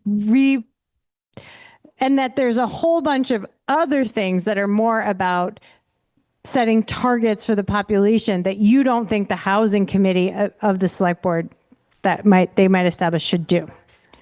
Ahead with things in that it would be, I think, a good idea if there's enough people to divide up those tasks to more than one committee. Okay. Because these tasks here are just way too much for one committee. Okay. I hear you. And I'm sorry. I don't mean to lose the room on this. I just want to make sure I'm getting it right. And you still didn't answer my question about whether you think that should happen first. So that's why I keep coming back to it. Let's hear from other folks. What are the first 5 things we're going to do? We are way over time here. We've got 3 big things at least. What are the first 5 things we're going to do? Well, one thing I just want to tie to the demographic issue. It's something I've studied both for this town and the surrounding towns. And one of the challenges is aging. And one of the things both I've studied statewide, I'm not, except for me, statewide is the loss of these educational institutions. And what we're losing is a pipeline into Vermont. Show of hands, how many people have a connection to Goddard in this room? So what would happen to this town if Goddard or Green Mountain College or Necky or anything, what happens when those things don't exist? So what I'm looking at, and I'm not really that into social engineering, except in that with redevelopment, you have to say, what's next? I see Goddard's role as housing. All these things can happen at Goddard, but a role of trying to bring more young people in. And that's why we're focusing on the arts, creative community, creative culture, to bring the creative economy, to bring people in, especially young people. Where there will be education on campus. It won't be a formal university, but there will be a professional, some very exciting education coming on campus, including an acting school. But trying to get young people coming back into Vermont, not just Goddard. Yeah. When I go around here, a lot of these buildings are empty. I love them all, but like, who's going to live there? Yeah. Well, we have a housing shortage. This kind of sounds odd, but Yeah. what happens when, this is not a young room? Yeah. And we appreciate the young people are here. So would you say, Mike, that one of the first 5 things that could happen is that you start meeting more regularly with the select board to talk about your shared goals? Oh, sure. Does that? But more than the select board, anyone can call me at any time. Yeah. That's the other thing. Yeah. Board meetings are hard getting together. Anyone Sure. can call me. But don't call me 2 in the morning. I'll assume something's on fire. Okay. No, I've been from the beginning. I've been available. I work almost every hour of every day on Goddard right now, but Sure. that's what I'm doing. So I'm glad to talk about it. Okay.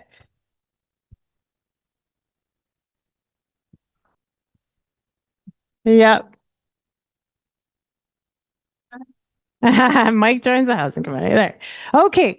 We need at least one more idea and then we're going to land this plane, folks. I promise.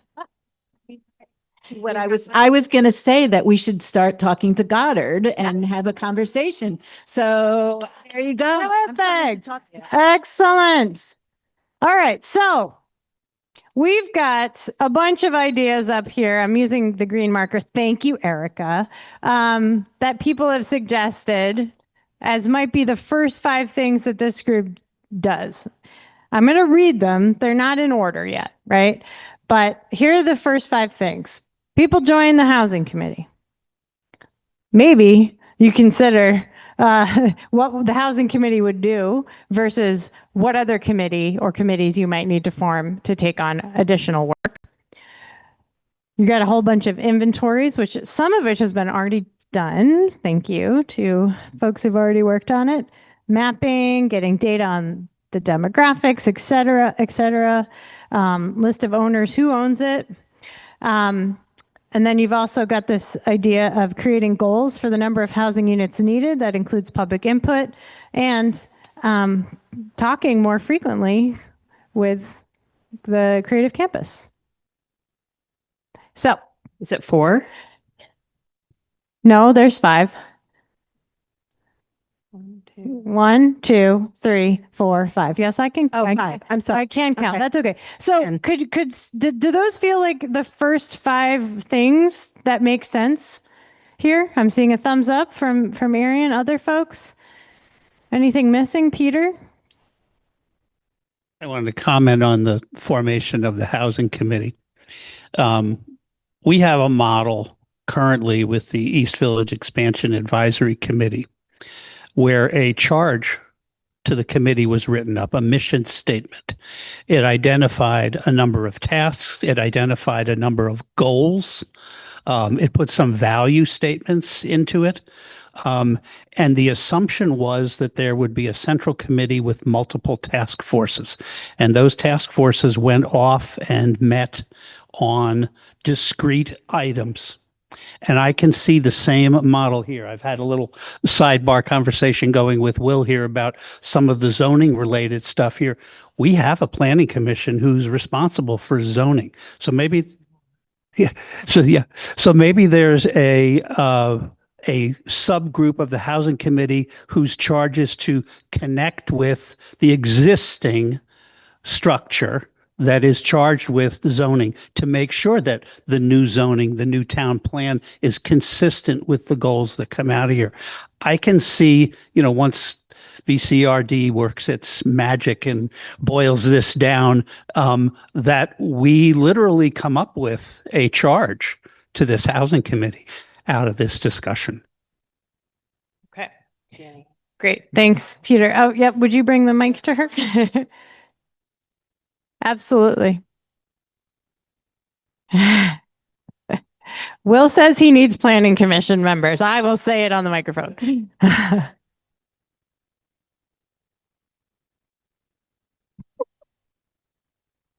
Okay, does he want to say something? No. All set. All set. Okay. So we've got these first 5 ideas. I think what we heard was maybe some of the context that you were going to share, Francis, and maybe I should have just let you say it around like what the housing committee might look like in terms of having a charge. Let's put this in some order. What comes first? Do people join the housing committee and or subcommittees first? That's number 1. Everyone feels good with that? Any objections? Yeah. Okay. Then what?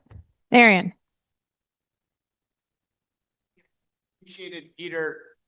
Really appreciated Peter talking about the process for forming this, the East Village Expansion Advisory Committee, because to have that mandate going in provides so much clarity around like, what's the scope of work and deliverables and what are the overall things we're trying to accomplish. And so I think that having some of that, even though it's not specifically written up there, is kind of a prerequisite to have a good committee. Great. Thank you. Okay, so that's number 1. Number 2, is it the inventories? Is it setting up these subcommittees? Is it housing targets? Select Board and Goddard working together? What comes next? And this is a resource team member, so we'll take her suggestion. No, I was just going to say the inventory and targets are related. That work is related to each other. To know what you need, you have to know what you have. Okay, so are you suggesting that they might consider doing the inventory first? So does the inventory and sort of data gathering make sense as number 2 for folks? Okay.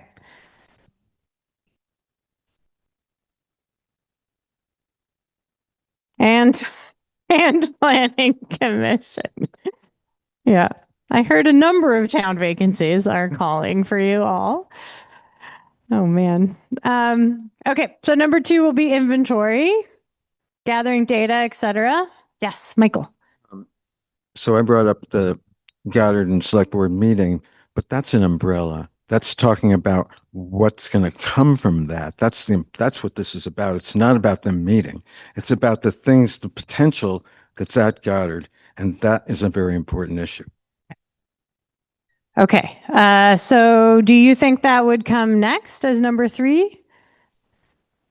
You do. Okay, so number 3 would be establish regular meetings between Creative Campus owner and staff and the town and maybe the housing committee and the housing committee.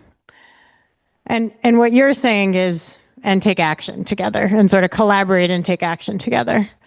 Okay. We have someone online. Yes. Thanks. It's all in. Resource team. Yeah, Patty, if you can hear, feel free to unmute. Oh, sure. The town plan, I heard that's going to be done next year.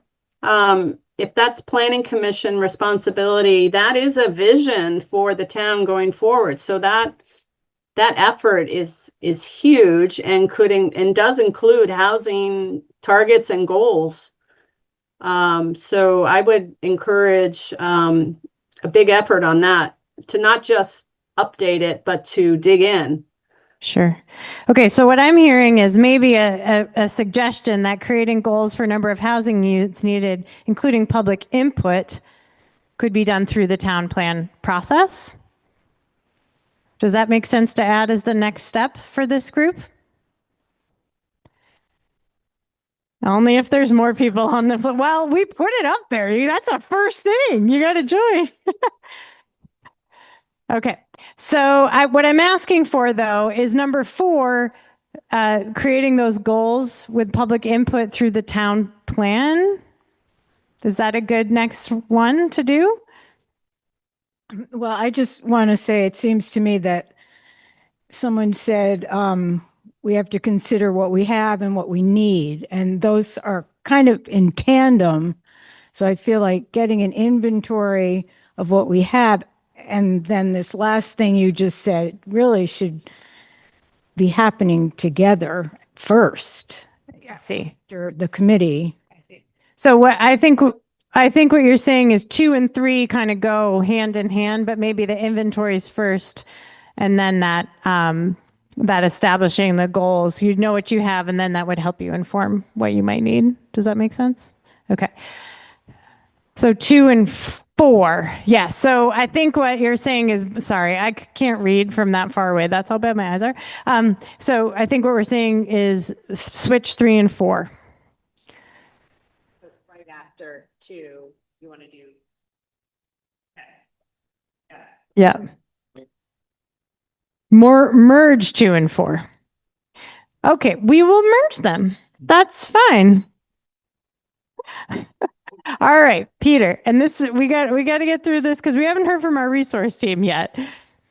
Well, just in talking about resources, and maybe this is a link to it, we talked about inventorying. You know, what are the derelict houses? What are the vacant lots? You know, what's the flood map look like and stuff. But Will talked about the fact that we have some things that already exist in our current zoning, and so someone could take that and tomorrow go out and start doing something. And I'm wondering if we might make that a separate issue, is like, hey folks, you know, the housing fair that we had, here's a bunch of stuff there, here's resources that are out in the community, that we should start encouraging ASAP folks to take advantage of what is there now. So I think what I'm hearing is since we combined 2 and 4, we have space on this list, and Peter is suggesting adding, there was an action up here about that, like educating people about what's possible already and encourage them to develop more housing given what can happen already. Does that feel like okay does that feel like a good 4th thing to do? No, I'm seeing some no's. No. So not encouraging people to build more housing using eventually, but you don't think that's first. Okay, that's okay. If we don't have the room on it, we won't do it. 4th either. Is it on 4th or 1st? Okay, so join the Housing Committee, Planning Commission. Inventory map, gather data, create goals using the town plan, establish regular meetings between the Creative Campus, Housing Committee, Select Board. The other thing we had was these subcommittees, but I think that's been wrapped a bit into joining the Housing Committee. Maybe it's like B is like establish the charge of the Housing Committee and the subcommittees. Okay. Well, I'd like to give you 5 things so that I mean, this is big. It's totally big. It could be broken out into 5 things. All right, I'm seeing so many hands. Erica keeps raising her hand. I'm going to go to her. So I'm part of the resource group here. And one of the things I think on the committee idea is that there are models, I'm thinking specifically of Randolph, that started maybe with a housing task force. And then it was broken up by, okay, here's a subcommittee that wants to work on the co-housing or cooperative housing. Here's another group that has more of an idea. They want to move forward on what they can do now that's already a part of your coming out of the fair that you had. So it's all, the committee is actually the larger group, and then you call out specific individuals or topics that people might have an affinity for. And I just think that probably it's more structural than issue-based. Okay. Thank you, Erica. All right. So I'd love to, do we feel complete? Is this a big enough list to start with? Unless somebody wants to raise their hand right now and add an idea. Hands down unless you have an idea to add to this list. Do you have an idea to add to this list, Christy? Okay. I want to make sure number 2 also includes relocation sites, like an inventory of sites, maybe even town-owned sites that could receive some of these structures or new construction. Okay. Including relocation sites and sites for new construction. Okay. Great. Anyone else feel like you must add an idea to this list out of all of these ideas to your first 5 things? That you had. Oh, yes, that's incorporated in the data and inventory action. Yes, but thank you, Elizabeth. Thank you. Okay, great. So I'd love to hear from our resource team. It's going to be a lightning round of resource ideas. Nothing is lost. We've said this a million times, this process. All of these notes will get typed up, okay? We're going to use this to create an action plan that illustrates these 5 things in better language. We might take a little liberty to just write them out in a little more articulate way, and include resource ideas as well. Okay, so I'd love to hear from our resource team really quickly. Okay, go. All right. So one thing that I was really thinking about, of course, having the housing committee at the top, totally right, having this vehicle through which y'all can continue to have this energy and put it into something that goes somewhere. And then a thought for number 2 is, in reality, I think that can be 3 goals in and of itself, because there's demographic data, administrative level data, things that you can get readily accessible from the census isn't available right now, but you can get it locally for your town on housingdata.org. That's a website that VHFA offers. That's just free public data about what's going on with housing. So that's top level. And then thinking of like the very specific Plainfield data, that really rich data that you all are able to capture yourselves as a town, that's going to be way more advanced and way more detailed than the things that are available at the state or the federal level. So demographics might be a week, housing inventory might be 3 years. Not to say that could be really what the spread is, but the amount of time collecting that information might be really different. And then from there, setting goals really comes down to there's the demographic needs, but then also community interest. And I just want to note too that the state level goals are also being broken out regionally right now by the regional planning commissions. So you'll get some additional guidance from CVRPC within the next few months about kind of what the region's goals are and then how that's going to be broken out to Plainfield. So yeah, just thinking of that sequencing, what can we get right away? And then what do we have within our grasp as a town from the data that we have? And then also like what would need to be collected? Those are kind of 3 different buckets. Great. Thank you, Nate. Jess. I think this is great, just the enthusiasm and all of the ideas.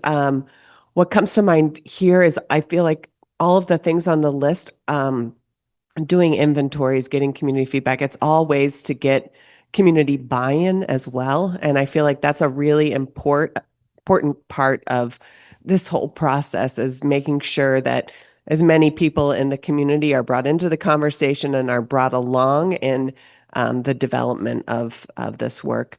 That's what came most to mind for me.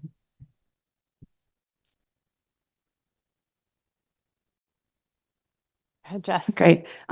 So I say yes to both what Nate and Jess said, and I just wanted to add a little bit as well. When you're thinking about the formation of a housing committee, it can be structured in a number of different ways. And you've got examples from all over the state that are working really well. So you don't need to invent the wheel. You can look around and see what's working. And these structures can be different. In some communities, it's subcommittees of the Planning Commission. In other communities, it's more ad hoc community groups. I think with the priorities that you've outlined today, there's an opportunity for a combination of those things and having a really well-defined charge that comes from the Planning Commission with some specific targets as you're listing here. And then to what folks and also Jess were saying about that communication piece, you have to have the buy-in of the community. You've got an amazing group right here and a really large, like a pretty good percentage of your population, but it's not everybody. And if you want the change to happen in your community, people have to feel that it's happening for and with them. And so there's maybe an opportunity for a more informal group that could be either a task force of your housing committee or another type of group that's working on those community connections, and also a lot of the partnerships and collaborations and synergies that you've mentioned here. The other thing I wanted to mention too is to start with the why and your goals, because you can collect all the data in the world, but if you're not sure how you're going to use it, it's all useful at some point, but really to think about what your priorities are for gathering that data so that you don't waste time. I've got a whole list of scribbles, but I'll just mention one more, which is you don't have to do it all at once. This is a big job. I was just excited, like kind of excited and bouncing up and down, hearing all these ideas. You know, as someone who works in the housing field, working with housing problems all the time, you're talking about solutions, and it's going to take some time. So look at the low-hanging fruit. What can you start now? Little wins that can show your community what's possible and build from that. Lots more to add, but I'll pass it to the next person. Thank you. Yeah, thank you for that. I'm thinking about data and inventory. One tool that I just discovered, I just got back from a National Land Bank conference. We're working on creating a statewide land bank. Is called a brownfield inventory tool, and it's an app you can put on your phone. It's free. And we are testing it, and we're going to talk to the League of Cities and Towns. And you could just download it, and anybody can put what vacant properties are in their towns and put pictures of them and link it with each other and share it. So that's one thing that we are working on. And also, there'll be opportunities for input for how to deal with vacant and abandoned properties through different subcommittees as we're creating the land bank. So we'll stay tuned for that. And as Nate had mentioned, we just completed a housing needs assessment, hiring them to do it. And not only are they doing it regionally, but they also did it by county and in many cases by community.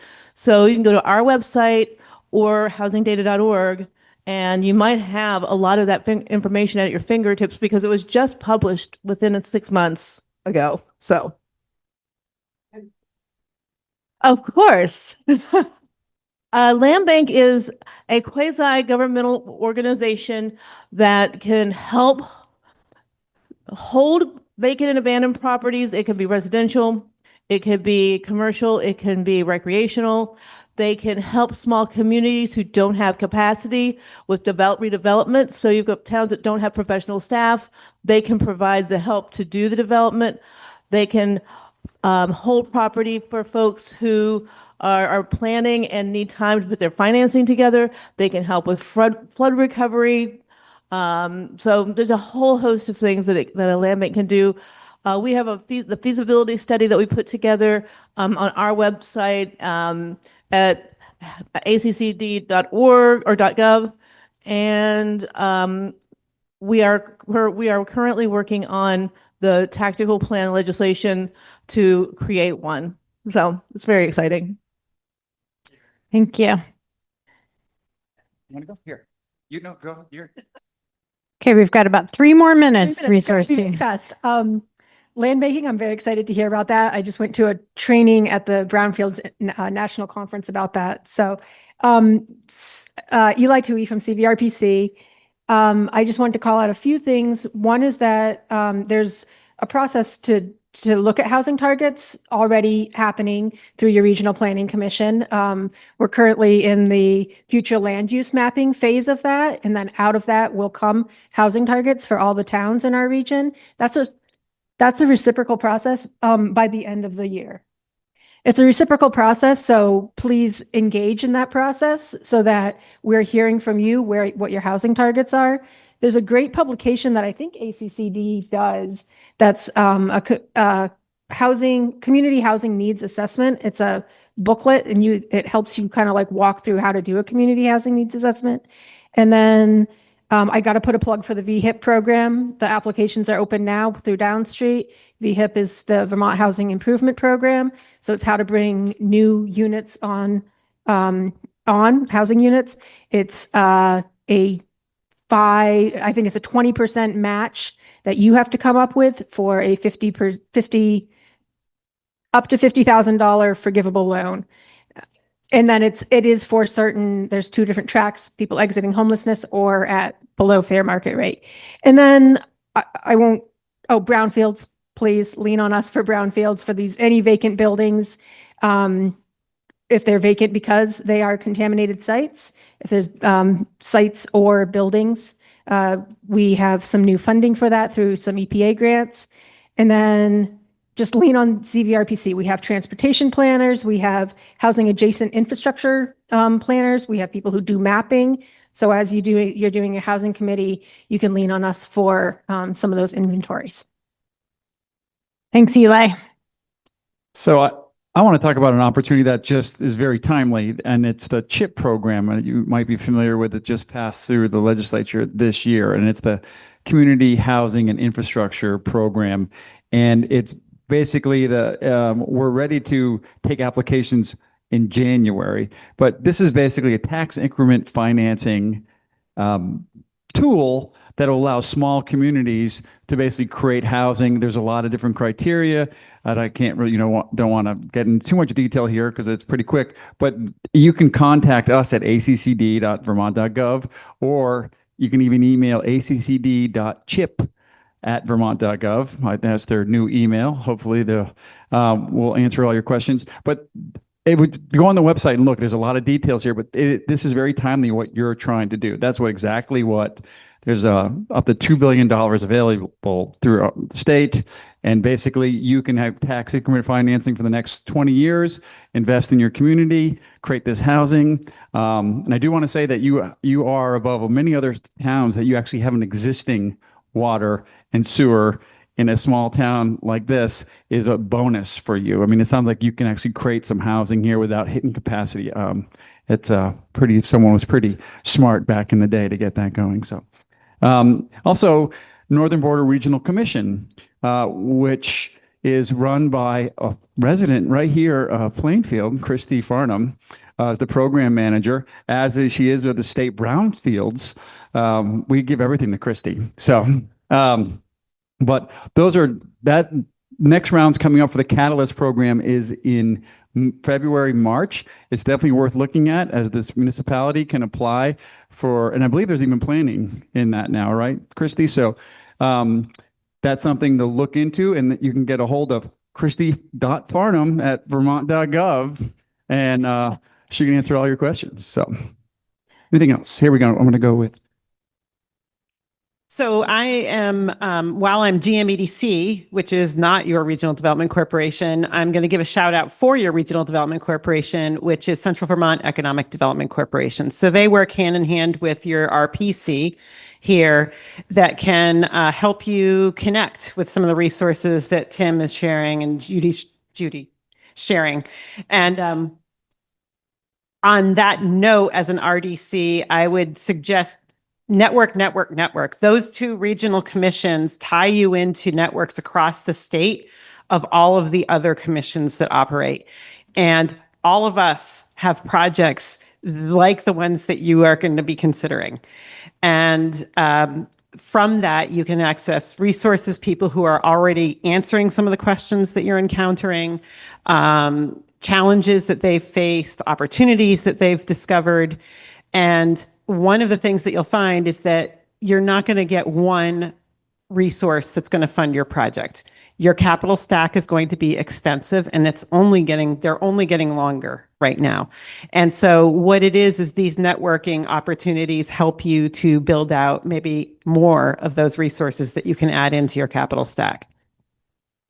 Great, thanks. I'll give you the mic after. We're going to go to Pat, and then we're going to have Patty online. Yes, I know. One more thing. White River Junction, which is my district, happens to be the home of your Goddard owners' work. So if you're interested in how some of the work that they have done reflects the community needs, come down and see me, and I'm happy to give you a tour. Thanks, Erica. Okay, I'll make this quick. Ditto what everybody else said. But most important, don't feel you need to reinvent the wheel, and keep your resources close at hand. Your Regional Planning Commission, your Regional Development Corporation, the residents you have that work for the state that are here, like Christy. And because these things have been done before, but maybe not exactly how you want to do them. But so learn from what's already happened, and there's huge amounts of data out there, as Nate and Jess and others have put out. So. Mm-hmm. Missing the resources. Patty online. Oh. Yeah, everything that everyone has said is fantastic. I would just add a couple things in alignment with other committees, your select board, your planning commission. Of most importance, you all need to be aligned and rowing in the same direction. So that's where the town vision comes into play. Alliances. We have a group we have a subcommittee within our housing committee that just focuses on seniors, and we're very tight with the community, the senior center and the leader of the senior center. Also your local schools and the social workers there can really tell you what's happening on the ground in terms of housing needs. The data is there, and housing.gov is amazing start. It has all the census data that just came out. And you have housing infrastructure, which is such a huge hurdle for small rural communities. So leverage that infrastructure in terms of where you have it. And I think that's most of it. Thanks, Patty. Thanks. I just so can I add one? Yes, and this group still needs to pick the date, time, and location of your next meeting. So we're going to do that too. Jess. So just with capital stack, I do want you to keep the community foundation in mind as you get further along in your planning process. We have a mission investing portfolio now, which is able to provide low interest loans, higher risk loans to help communities in housing. We also align our grant making with these projects, and grants can be great for soft costs that might not be covered in other ways. Also filling gaps that can emerge as projects unfold. So the Community Foundation is a resource and wants to support projects like this. Yes. Thank you, Jess.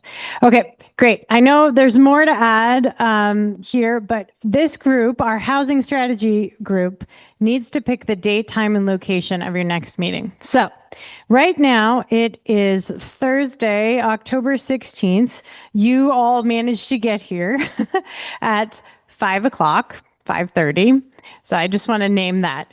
We suggest that this group doesn't wait too long, right? So you should think about meeting in the next 4 weeks or so. I know that we're talking about the housing committee that's going to be formally established by the town. I still think this group will have plenty of things to talk about at a meeting, even if you haven't figured out all those parts and pieces. So could we pick a date, time, and location for about a month from now?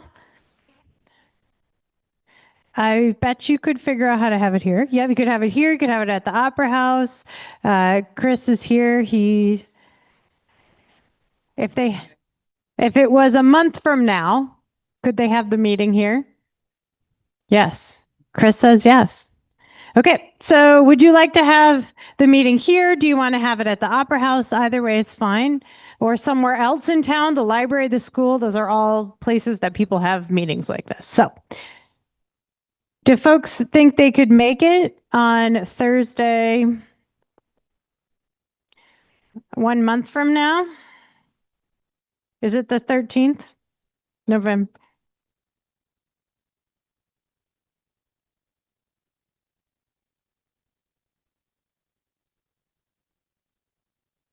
Okay. All right. So not November 13th, I'm hearing. What about November? You've got that week you could do Tuesday's a holiday. So you've got Monday, Wednesday, Thursday, or the following week. Monday, Tuesday, Wednesday, Thursday. What works in this town? I don't know. Could the 12th work? Wednesday, November 12th? Yes, I'm seeing some thumbs up. Wednesday, November 12th? Okay, I'm seeing thumbs up. All right, so Wednesday, November 12th at 5:30. Does that work? No, that's okay. You can't do that day. Yeah, but that's you matter. You matter. If we can find a better time, the 10th? Monday the 10th? No. The next week, Wednesday, November 19th, or Thursday, November 20th?